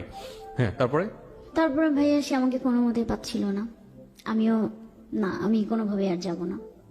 পরের দিন সে অন্য একটা নাম্বার থেকে ফোন দিছে, দিয়ে সে মানে যেটা সে কোনোদিনও করে নাই, সরিটরি বলছে, কান্নাকাটি করেছে, সরিটারি করছে, কান্নাকাটি করছে, কিন্তু ও কখনোই সরি এগুলো করে না। আচ্ছা ঠিক আছে, এখন কথা হচ্ছে যে এটার পর কি প্যাচ আপ হলো নাকি? এটার পরে প্যাচ আপ হয়েছে। আমি আমি আমি করবো না এরকম করে, 2 দিন চলে গেছে, 3 দিনের দিন সে আমিও তো ভালোবাসি, আমি তো পারি নাই, আমি আবার উইক হয়ে গেছি। কিন্তু সে যদি না আসতো আমার কিন্তু কোনো প্রবলেম হইতো না। সে এসে যে কান্নাকাটিটা করছে, সে ডেলিভারেটলি মানে ডেসপারেটলি আমার পায়ে ধরছে, আমার আর কিছু করার ছিল না। I know that. এরপর আপনি কি করলেন? এরপর আমি প্যাচ আপ করলাম, কিন্তু আমি তখন ওকে একটা কথা বলছি যে এগুলা করা আর যাবে না, যদি টিকে থাকতে হয় এবার কিছু একটা করতে হবে, আমাকে সন্দেহ করা যাবে না, গালাগালি করা যাবে না, আমি এগুলা নিতে পারি না, আমি পারবো না। আর তখন আমি তাকে জিজ্ঞাসা করছি, তোমার ফিউচার প্ল্যান কি, কি করবা, কি করবা তুমি? তখন সে বলল যে আমাকে সময় দাও, তোমায় আমি কি কথা দিলাম, আমি অস্ট্রেলিয়া যাওয়ার আগে তোমাকে আমি বিয়ে করে রেখে যাব। বয়স কত বাচ্চাদের? 11 বছর। দুইটা? না, একটা ছেলে না মেয়ে? ছেলে। ওকে। আর আমি তোমাকে দেশের বাইরে যখন যাব আমি তোমাকে বিয়ে করে রেখে যাব, আর তারপরে আমি ওখানে যাওয়ার পর তোমাকে 1 বছর পর আমি নিয়ে যাব। আপনি এগ্রি করলেন? হ্যাঁ, আমি এগ্রি করছি ভাইয়া, আমি এগ্রি করছি, ঠিক আছে।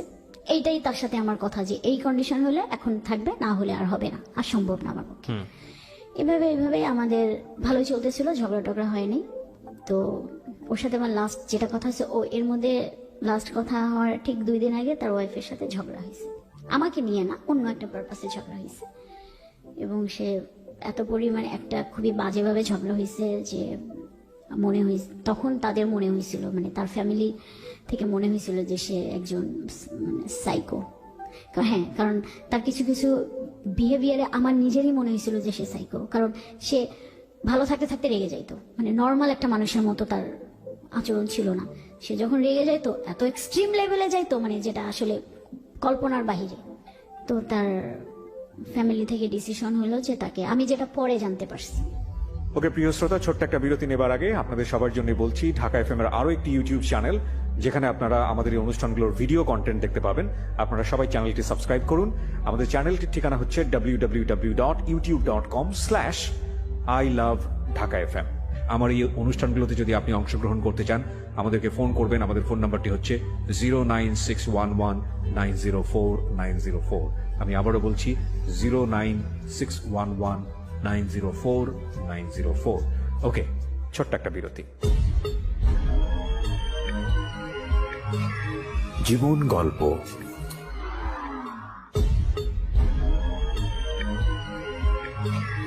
জীবন গল্প। Welcome back once again. প্রিয় শ্রোতা, আপনারা শুনছেন জীবন গল্প। আমি আরজে কিবরিয়া আপনার সঙ্গে রয়েছি। আমার এই অনুষ্ঠানগুলোতে যদি আপনি অংশগ্রহণ করতে চান, আমাদেরকে ফোন করবেন। আমাদের ফোন নাম্বারটি হচ্ছে 09611904904। আমি আবারও বলছি 09611904904। ওকে, আমরা যেখানটায় ছিলাম তারপর। তো তাকে আমি 13 তারিখ, মার্চের 13 তারিখ তার সাথে আমার বিকাল 5টায় লাস্ট কথা হয়েছে। এর মধ্যে সে হচ্ছে তার আমার বাসায় বলতে আমার বাসার এদিকে আসছিল, আমার বাসায় আসে নাই। আপনার ফ্যামিলি জানে আপনার এই বিষয়গুলো? না না, হ্যাঁ ভাইয়া, আমার ফ্যামিলি বলতে এত কিছু জানে না, কিন্তু তার ওয়াইফ আমার বাবাকে ব্যাপারটা জানাইছে। জানার পর থেকে আমার বাবা টোটালি আমার সাথে কথা বলা বন্ধ বন্ধ করে করে দিছে। দিয়েছে। একদমই কথা বলা বন্ধ করে দিছে। আপনার বাবার নাম্বার পেলো কিভাবে? ওর মোবাইলে ছিল। তার মানে এটা কত এক্সট্রিম পর্যন্ত গেছে? হ্যাঁ, ওর মোবাইলে ছিল। মার্চের সেখান লাস্টে যদি থেকে- আপনার কথা হয়ে থাকে, মার্চের লাস্টে কথা হইছে, তারপরে মানে রাত 10:30 পর্যন্ত কথা হইছে আমাদের, নর্মাল ঝগড়া না। এরপরে ওর নাম মোবাইল টোটালি বন্ধ, সুইচ অফ। কি হয়েছে আমি কিন্তু জানি না। আমি তো পাগলের মতো খুঁজতেছিলাম, কারণ যত ঝগড়াই হোক ওকে তো আমি চিনি, কখনো মোবাইল বন্ধ রাখবে না। মানে ও আমাকে গালাগালি করবে, বাট ও আমাকে মোবাইল বন্ধ রাখবে না। কিন্তু তাহলে সেখানে কি হলো যে টোটালি মোবাইল অফ? এরকম করে রাত 3টা পর্যন্ত মোবাইল অফ ছিল। 3টার পর মোবাইল ওপেন হয়েছে।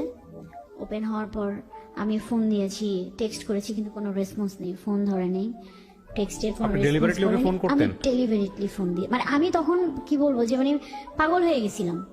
ওর বাসায় আছে কিনা, ওর ওয়াইফের পাশে আছে কিনা, মানে মানে- আপনাদের মধ্যে আর কোনো গোপনীয়তা নাই আর না, কি? গোপনীয়তা মানে আমি জানতাম, আমি কিন্তু তার ওয়াইফ বাসায় থাকলে আমি জীবনেও ফোন দেই না। আমি কিন্তু সেদিন আর কিন্তু মাথায় নাই? না, সেদিন আমি জানতাম, এইটা জানতাম যে তার ওয়াইফ বাসায় ছিল না, এই জন্য আমি ফোন দিয়ে গেছি। তারপর? কিন্তু সে আমাকে জানাইছে যে তার আব্বা আম্মা আসছে। তো আমাকে কিন্তু ওই সন্ধ্যার দিকে আমার সাথে একটু খুব খারাপ ব্যবহার করছে। তখন আমি বলছি যে আমার সাথে একদম খারাপ ব্যবহার করবে না, আমি অফিস থেকে আসছি। তখন সে আমাকে বললো আচ্ছা সরি, আমার ভুল হয়ে গেছে, আমি জানতাম না যে আমার আব্বা আম্মা আজকে আসবে, তাদেরকে দেখে আমার মেজাজ খারাপ হয়েছে। যে মানে ওনার ওয়াইফের কথা বললো যে সে আবার কিছু বলছে নাকি। যাই হোক, মার্চের 13 তারিখে রাত 10টার পর আমাকে নর্মাল কথা হয়েছে, যে লাস্ট কথা এটাই হয়েছে যে তুমি রাতে খাবার খাইছো, আমি জাস্ট অ্যান্সার দিছি, এরপরে আর পাই নাই। 10 দিন কোনো খোঁজ ছিল না। 10 দিন পুরা আমি মনে করেন পাগলের মতো হয়ে গেছিলাম। কিন্তু মানে আমার মাথায় ওই একটা জিনিস কাজ করছিল যে মানে আমি অন্য সোর্স দিয়ে খোঁজার ট্রাই করছি, কিন্তু তার ফ্যামিলি মেম্বার বা তার ইয়েতে আমি কখনোই ফোন দিতে যাইনি। কারণ দিলে আমার এটা মাথায় কাজ করতেছিল যে কিছু যদি একটা গন্ডগোল হয় আর এই মুহূর্তে যদি আমি একটু নিজেকে কন্ট্রোল না করি, তাহলে ব্যাপারটা আরো খারাপের দিকে যাবে। তো সে কারণে পরে 10 তারিখের 10 দিন পর 11 কি 12 দিনের দিন সন্ধ্যাবেলায় আমার কাছে একটা ফোন আসছে। আমি প্রথম তখনই জানতে পারি যে এক লোক আমাকে ফোন দিয়েছে, দিয়ে আমাকে বললো যে এরকম আমি অমুক জায়গা থেকে বলতেছি, আপনার নাম্বারটা আমাকে দিয়েছিল, দিয়ে আপনাকে শুধু মেসেজটা দিতে বলছে যে সে রিহ্যাবে আছে। আচ্ছা, ফার্স্ট আমি ওই দিন আর একটা ধাক্কা খাইলাম। মানে আপনি কি জানলেন রিহ্যাবে আছে মানে কি সে ড্রাগ নিত? ড্রাগ নিত। তখন সে আমাকে মানে আমার না বিশ্বাস হচ্ছিল না, কোনোভাবে না। এটা কিভাবে সম্ভব? আমি তো তার মাঝে এমন কিছু দেখি নাই যে সে কিভাবে সম্ভব সে এইভাবে আছে। পরে এখন তার সাথে যোগাযোগ করতে পারতেছে না। তো ওই লোকের মাধ্যমে সে আমাকে শুধু এইটুকু নিউজ দিছে যে আমি এখানে আছি, আমার ওই দিন কিছু করার ছিল না, তোমাকে ইয়ে করতে পারিনি, আমি জানি তুমি অনেক কান্নাকাটি করছো। সে আমাকে তখনও ওই একটা আশ্বাস দিছে যে আমি ফিরে আসবো তোমার জন্য হলে। সে কি কনফার্ম রিহ্যাবে আছে? জি, আমি দেখে আসছি। রিহ্যাবে কি আপনি দেখে আসছেন? আমি অনেক কষ্টে মানে অনেক কিছু মানে তো ওনাকে আপনি কি কোশ্চেন করলেন রিহ্যাবে? আমি আমি আমি ওইভাবে তো যেতে পারিনি ভাইয়া, কারণ আপনি- ওখানে তো আপনার প্যারেন্টস ছাড়া কেউ, তখন তো মনে করেন এমনিতেই আমি শুনেছি যেটা পরে যে 1.5 মাস 1 মাস ছাড়া তার প্যারেন্টসরাও দেখা করতে পারবে না। আর ওই ওনার ওয়াইফের সঙ্গে আপনার কখনো ফেস টু ফেস কথা হয়েছে? ফেস টু ফেস কথা আমার একবার হয়েছিল, ওই ফার্স্টের দিকে। বাসায় গিয়ে আপনি কনভিন্স করে আসছেন? না, বাসায় না, তাহলে? ওই আমার একটা রেস্টুরেন্টে দেখা হয়েছিল। এই পর্যন্তই আর কি ওনার ওয়াইফের সাথে কথা, এরপরে আমার হয়নি। আচ্ছা, কি বলেছে আপনার ওনার ওয়াইফ আপনাকে? ওনার ওয়াইফ আমাকে বলেছিল যে আমি জানতে চাই আসলে তোমাদের মধ্যে কি সম্পর্ক, বাট তখনও আমি ব্যাপারটা হাইড করে গেছি। ও বলছে না আমাদের, কারণ ওনার ওয়াইফ মানে এমনি টুকটাক মানে বুঝতে পারতেছিল, মানে একদম স্পেসিফিক কোনো টেক্সট বা কোনো কিছু পায় নাই যে যেটা মানে একদম জোরালো ভাবে সে ধরবে। বাট মানে doubt আমি জানি না, করতেছিল। যতটুকু আপনি বললেন এটা যদি আমি আরো ইলাবোরেটলি ঘন্টাখানিক নিয়ে আসতাম তাহলে তো স্টোরির শাখা পোশাখা অনেক কিছু বের হতো, জি। সেটা বড় কথা নয়। কিন্তু আমি যতটুকু শুনেছি তাতে আমার কাছে মনে হয়েছে she is a very wise lady. আমি জানি না উনি কিভাবে কতটুকু রিয়াক্ট করেছেন ওনার সংসারে, বাট উনি অনেক ঠান্ডা মাথায় বিষয়টা হয়তো ডিল করার চেষ্টা করছেন। জি জি, এবং আমি অবশ্যই ওনাকে আমার এই অনুষ্ঠান থেকে রেসপেক্ট করি। 1 2 নম্বর হচ্ছে যে আপনার এই গল্পটা আপনি কেন বললেন? আমি আগে প্রশ্নটার অ্যান্সারটা নেই, তারপর আমি আমার কথা বলে অনুষ্ঠান শেষ করবো। ভাইয়া আমি এই গল্পটা বলতে আসছি এই কারণেই যে আমি তো ভুল করেছি, আমি চাই না যে আর কেউ মানে এরকম একটা সম্পর্কে জড়া। ভুলটা আপনার কোথায়? ভুলটা এটাই যে আমি একটা ম্যারিড পার্সনকে ভালোবেসে ফেলছি, যা আর তার থেকে বড় ভুল যে এটার কোনো ফিউচার নেই, এই সম্পর্কের কোনো ফিউচার না, নেই। কিন্তু আপনি কারোর প্রতি ফল ইন হয়েছেন, সবকিছু জেনে শুনে তো মানুষ ফল ইন হয় না। মানুষ ফল ইন, আমাদের সায়েন্স যেটা বলে, মানুষ এক নজরে দেখেই প্রেমে পড়ে যায়। হ্যাঁ, মানুষ এমন হয় যে পাশ দিয়ে হেঁটে গেছে, শরীরের স্মেলেই প্রেমে পড়ে গেছে, যায়, জি। এরকম ঘটনা ঘটেছে। সেখানে আমাদের দোষের কিছু নাই। কিন্তু আপনি 2 মাস যখন ওনার সঙ্গে এরকম সম্পর্কে থাকার পরে যখন জানতে পারলেন, ও আপনাকে যখন কনফেস করলো যে হি ইজ আ ম্যারিড গাই, তখন আপনি আপনার এই ইলিউশনের জায়গা থেকে হোক, ভালোবাসার জায়গা থেকে হোক, আপনি ওখান থেকে বের হয়ে আসতে পারেন নাই। পারিনি, জি Right? পারিনি। আচ্ছা, এটা না পারাটাও আমি আপনার দোষের মনে করি না, হয়তো এটা সময় লাগতো, কারণ আপনি মেন্টালি উইক হয়ে গেছেন। কিন্তু দোষের জায়গাটা কোনটা জানেন? দোষের জায়গাটা হচ্ছে আপনি সেখান থেকে অ্যাডভান্স লেভেলে চলে গেছেন। মানে আপনি যদি এগ্রি করেন তাহলে আমি বলবো যে না, জি ভাই। আপনি যতটুকু ছিলেন ওখানে, হ্যাঁ। তখন থেকে যদি আপনি আরেকটু সামনের দিকে না যেতেন, যেটা হয়তো আমি একদম খোলামেলাভাবে বলছি না, যেটা হাজবেন্ড ওয়াইফ টাইপের রিলেশনশিপে চলে যাওয়া এবং ওইভাবেই লাইফ লিড করা, ওই জায়গাটায় আপনি যদি না যেতেন তাহলে ডিপেন্ডেন্সিটা একটু হলেও কম হতো। বারবার আপনার ব্রেন সিগন্যাল দিত যে মানুষটা ম্যারিড, এই মানুষটার একটা জীবন আছে, এই মানুষটার একটা বাচ্চা আছে, আমি চাইলেই সেটার ক্ষতি করতে পারি না। জি। সো আপনি যেহেতু ওইভাবে ইনভলভ না হলে, তাহলে আপনি হয়তো ধীরে ধীরে ওখান থেকে ধীরে ধীরে স্কেপ করতে পারতেন, escape করতে পারতাম, এবং জি। সেটা খুব ওয়াইজ ডিসিশন হতো। হ্যাঁ, কিন্তু না যেটা করে আমি আপনি আরো এক ধাপ ভিতরে একদম চলে গেছেন, ভিতরে গেছি। এবং ওই একদম জেনে শুনে বিষ পান করছেন যা থাকে কপালে। হ্যাঁ, এরকম। যা থেকে কপালে। এটা ভয়ঙ্কর রকমের ভুল সিদ্ধান্ত। হ্যাঁ, তো যেটার মানে মাসুল যেটা আমাকে এখন দিতে হচ্ছে, আমি জানি না, হয়তো আরো সামনে দিতে হবে, কারণ আমার সব থেকে মানে যে মাসুলটা আমি দিচ্ছি যে আমার বাবা আমার সাথে কথা বলে না। না, ডেফিনেটলি আপনার বাবা আপনার সঙ্গে কথা বলে না, সেটার যথেষ্ট লজিক আছে। আর হ্যাঁ, দ্বিতীয় কথা হচ্ছে যে দেখেন, আমি তো নিজেও বাবা, প্রত্যেকটা বাবাই কিন্তু তার সন্তানকে নিয়ে অনেক বড় স্বপ্ন দেখে। হ্যাঁ, ধাপে ধাপে অনেকবার তার সে স্বপ্ন ভেঙেছেন আপনি, জি জি ভাই। এবং অ্যাটলিস্ট আপনি ভালো আছেন সেটা আপনার বাবা দেখতে চাইবে। কিন্তু যে ধরনের সম্পর্কে আপনি জড়িয়ে গেছেন, হ্যাঁ। আমি নিশ্চিত এই ছেলেটা যদি কালকে রিহাব থেকে বের হয়ে এসে আপনার সামনে দাঁড়ায়, আপনি টালমাটাল অবস্থায় চলে যাবেন, আপনি আবার তার প্রতি ফলেন হবেন। একটা জিনিস, এই ধরনের সম্পর্ক সাধারণত কিভাবে নষ্ট হয় আমি বলি। আমার শোনা যারা এখানে গল্প বলেছেন সেই জায়গা থেকে বা সারাউন্ডিং থেকে আমি যতটুকু জানি, ভয়ঙ্কর রকম ভাবে একটা দুর্ঘটনা, সাধারণত কমন 4-5টা সিনারিও বলতেছি। 2 নাম্বার যেটা হচ্ছে সুইচিং করা, মানে একটা সম্পর্কে থাকার পরে আরেকটা সম্পর্কে মুভ করা, যেটা সবচেয়ে ইজিয়েস্ট ওয়ে। আর 3 নাম্বার যেটা, সেটা হচ্ছে যে খুব খুব বড় ধরনের কষ্ট পাওয়া, অপর পক্ষ থেকে খুব বড় ধরনের কষ্ট পাওয়া, এবং এত বড় কষ্ট যে কষ্টের কোনো রেমিডি নাই। হ্যাঁ, যেমন দেখা যাবে যে হয়তো এই কারণে আপনার বাপ স্টক করে কোনো একটা দুর্ঘটনা ঘটে গেছে, অথবা দেখা গেল পরিবারে কোনো একটা ভয়ঙ্কর রকমের ঘটনা ঘটে গেছে, অথবা তার দ্বারা আপনার এমন একটা ক্ষতি হয়েছে যে ক্ষতিটা আপনি সারা জীবন ধরে আর কখনো পোষাতে পারবেন না। এই ধরনের ঘটনা ঘটলে সাধারণত এই রিলেশনশিপটা নষ্ট হয়। কিন্তু আমরা এই 3 ধরনের কোনো ঘটনাটাকেই সাপোর্ট করি না সুস্থভাবে বাঁচার জন্য। আপনাকে যেটা করতে হবে সেটা হলো যে এখান থেকে বের হয়ে আসতে হলে আপনাকে প্রতি মুহূর্তে আপনাকে হ্যামারিং করতে হবে, নিজেকে শক্ত জায়গায় দাঁড় করাতে হবে যে না, আমি যেটা করতেছি সেটা ড্রাগের চাইতে ভয়াবহ কিছু। এবং এটা সাইকোলজি বলে, যারা সাইকিয়াট্রিস্ট তারা ভালো বলতে পারবেন। প্রেমের সম্পর্কে যেখানে বাধা থাকে সেই সম্পর্কে সেখানে ভালোবাসা আরো অনেক বেশি তীব্র হয়। মানে নর্মালি আপনি কারোর সাথে রিলেশন করেন, সেখানে যে আবেগটা থাকে, যদি সেখানে বাধা থাকে তাহলে সেই বাধা যে পরিমাণ থাকে তার চেয়ে গতিবেগ, ওইখানে ইমোশনের গতিবেগটা অনেক বেশি হয়। আপনার ক্ষেত্রে বিষয়টা সেরকমই ছিল এবং এখনো সেরকম আছে। আমি অবশ্যই সুভা যে গল্পটা এখানে বলেছেন তার ভয়েস চেঞ্জ করা হয়েছে, তার পরিচিতি সমস্ত কিছু এখানে গোপন করা হয়েছে, কারো পরিচিতি এখানে রিভিল করা হয়নি, কিন্তু আমাদের সমাজে এরকম ঘটনা অহরহ ঘটে। আরেকটা যেটা আমি গল্পের মাঝখানে একবার বলেছিলাম যে কেন উনি ফল ইন হলেন, এটা আমাদের সবার একটা বড় প্রবলেম, বিশেষ করে মেয়েদের ক্ষেত্রে এই জিনিসটা বড় প্রবলেম। সেটা হলো মেয়েরা টেক কেয়ার অনেক বেশি পছন্দ করে। রাইট। এত বেশি পছন্দ করে যে একটা মেয়েকে তাকে ইমোশনালি ব্ল্যাকমেইল করার জন্য বা তাকে ইমোশনালি গ্র্যাব করার জন্য তাকে একটা নির্দিষ্ট সময় পর্যন্ত টেক কেয়ার করলে মোটামুটি সে বুঝে যায় যে না, এই মানুষটা ছাড়া আমার দুনিয়া তার কেউ নাই। আর একটা বড় জিনিস হচ্ছে যেটা, একটা মানুষ একটা মেয়েকে যখন আপনি ইমোশনালি গ্র্যাব করে ফেলবেন, তখন ওই মেয়েটা আপনার জন্য জীবনের সর্বোচ্চ জিনিস ত্যাগ করার জন্য প্রস্তুত থাকবে। তো এগুলো আসলে খুব সহজ সমীকরণ। অনেকে বুঝেও এই ধরনের সম্পর্কে জড়িয়ে যান, আর অনেকে না বুঝেও জড়িয়ে যান। তো আমার মনে হয় যে আসলে যখন আমরা ম্যাচিউর, মানে অ্যাডাল্ট, বয়স্ক হচ্ছি, এই যে কথাগুলো বলতেছি সেটা যে আমি যে একদম নিজেও খুব প্র্যাকটিস করি তা না, বাট আমাদের সবার করা উচিত। সেটা হলো যে একটা মানুষকে জীবনে নেয়ার ক্ষেত্রে আপনাকে যোগ বিয়োগ করে তবে নেওয়া উচিত।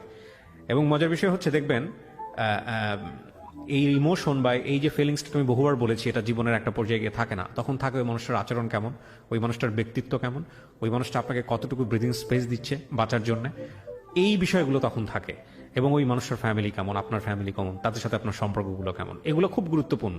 হ্যাঁ, তো যেটা উনি বললেন না যে এই এই এই ছেলেটা একসময় যার পার্সোনালিটিতে কখনোই এরকম ছিল না যে সে হাউমাউ করে কান্নাকাটি করবে, হাতে পায়ে ধরবে, এগুলো ওনার লাইফে ঘটেছে কিন্তু, এবং উনি ওনার সর্বোচ্চ উইকনেসটা দেখাই দিচ্ছে ওনাকে।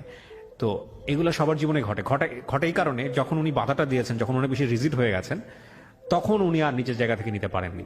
আর আপনি যার গল্পটা এখানে বললেন, সেই মানুষটা এসে যদি আমার এখানে গল্পটা বলে, আমি নিশ্চিতভাবেই বলতে পারি ওইখানেও অনেক যুক্তি খুঁজে পাওয়া যাবে যে ওনার জায়গা থেকে উনি রাইট। কারণ উনিও একটা ভালোবাসার সম্পর্কে আছেন, এবং সেই সম্পর্ক থেকে উনি বিয়ে শাদী করেছেন, বাচ্চা হয়েছে, কোনো একটা নিশ্চয়ই প্রবলেম ছিল। মানুষ কখনোই হ্যাপি থাকলে এমন একটা জায়গা ক্রিয়েট করে না যেটা তার হ্যাপিনেসটাকে নষ্ট করে দিবে।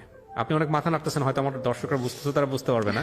So she is agreeing with me, cause উনি জেনে শুনে নিশ্চয়ই ওনার হ্যাপিনেসটা নষ্ট করেনি। সুতরাং সেই জায়গাটায় কি ল্যাকটা ছিল, সেই ভাইয়া, ল্যাকটা এখানে বোঝাটা আমি খুব জরুরি। একটু বলি, আমি কিন্তু এই কোশ্চেনটা ওনাকে করেছিলাম যে আপনার মানে ওনার ফেসবুক, ওনার ওয়াইফ কথা বলে আমার যেটা মনে হয়েছে ওনার ওয়াইফের সাথে, আমি ওনার ওয়াইফকে একটু মানে ওনার ওয়াইফ কখনো কোনোদিনও আমাকে মানে আমার সাথে যত দুইবারই কথা হয়েছে উনি কিন্তু আমার সাথে কখনো খারাপ ব্যবহার করেনি, সুন্দরভাবেই কথা বলছে। তো আমিও কিন্তু কখনো এই কারণে মানে আমাদের দুইজনের আমরা কেউ কাউকে কিন্তু অসম্মান করে কথা বলিনি, উনিও করেনি আমিও করিনি, খুবই নর্মালি খুবই ভদ্রভাবে কথা হয়েছে।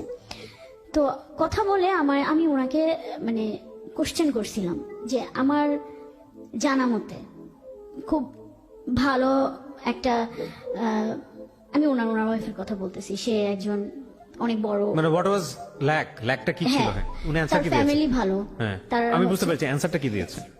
সে অ্যান্সার দিছে যে ঠিক আছে, মানে আমি বলি যে আমি বলছি যে সে মানে তুমি যেরকম পারফেক্ট চাও তোমার ওয়াইফ কিন্তু এরকম পারফেক্ট, যেমন তুমি সবসময় ব্লেম দিতে আমি পারফেক্ট না, আমি পারফেক্ট না। অ্যানসারটা কি? জাস্ট অ্যানসারটা বল। সে তখন অ্যান্সারটা দিছে যে কিছু তো একটা অপূর্ণতা আছে, সেই অপূর্ণতাটা কি সে কিন্তু আমাকে কখনো বলেনি। ওকে, আমরা সে অপূর্ণতার নাইবা খুঁজলাম পরোক্ষভাবে, তবে এটা ঠিক জীবনটা সবসময় অপূর্ণ, জীবনটা যে কোনো জায়গাতেই ডিস্যাটিসফাইড।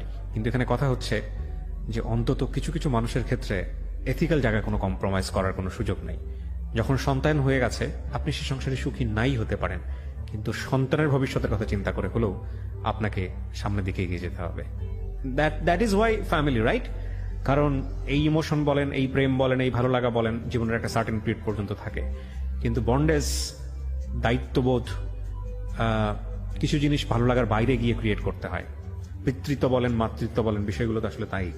তো সেই জায়গাটা থেকে আমার মনে হয় যে অস্ট্রেলিয়া যাওয়ার ডিসিশনটা থেকে আপনার সরে আসা উচিত। যদি সে রিহ্যাব থেকে ব্যাক করে, আমি আপনাকে বলবো definitely that will not be wise decision. কারণ আপনি একটা খুব সহজ একটা উদাহরণ দিয়ে আমি অনুষ্ঠানটা শেষ করতে চাই।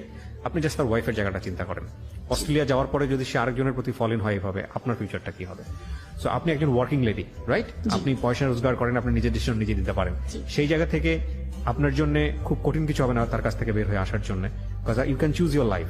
আপনাকে কেউ জবরদস্তি করে অন্য একটা জায়গায় দিয়ে দেবে না, আপনি হয়তো স্পেস নিতে পারবেন। কিন্তু একইভাবে সত্য, এই ফ্রিডমটাও আপনাকে ভুল করতে বাধ্য করতে পারে।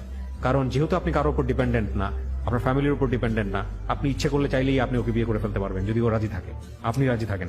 সো এই জায়গাটা থেকে এইরকম ভুল না করাটাও একটা ওয়াইজ ডিসিশন হবে। সো প্রিয় দর্শক এবং শ্রোতা, আজকে উনি অকপটে স্বীকার করেছেন রেডিও পার্সপেক্টিভ থেকে যতটুকু পরিমাণ সম্ভব পরিচয় গোপন করে আমরা গল্পটা তুলে ধরেছি। এই গল্পের সেকেন্ড পার্টটা এটা আরো ভয়াবহ, যেটা ওনার জীবনে আসেনি, সেটা অনেকের জীবনেই হয়েছে, আমি নিশ্চিতভাবেই বলতে পারি। কারণ এটা এই গল্পটা কারো কারো জীবনে ফার্স্ট পার্ট, যারা আজকে এই গল্পটা শুনলেন। সেকেন্ড পার্টটা নিশ্চিতভাবেই এরকম যে সে হয়তো বিয়ে করবে, এবং বিয়ে করার পরে তার যে জীবনটা হবে সেটা হবে বিষময় জীবন। আমরা সেই সেকেন্ড পার্টটা দেখতে চাই না কারো কারো জীবনে। যারা ঘটে গেছে তারাই বুঝবেন যে আমাদের সুভা আসলে কত বড় প্রবলেমের মধ্যে আছেন। সো সম্পর্ক যে জায়গাটাই থাকুক না কেন, যদি কখনো ভুল আবিষ্কার করেন আপনি যে না এই সম্পর্কটা ভুল, তাহলে আপনি সেখানে পজ দেবেন।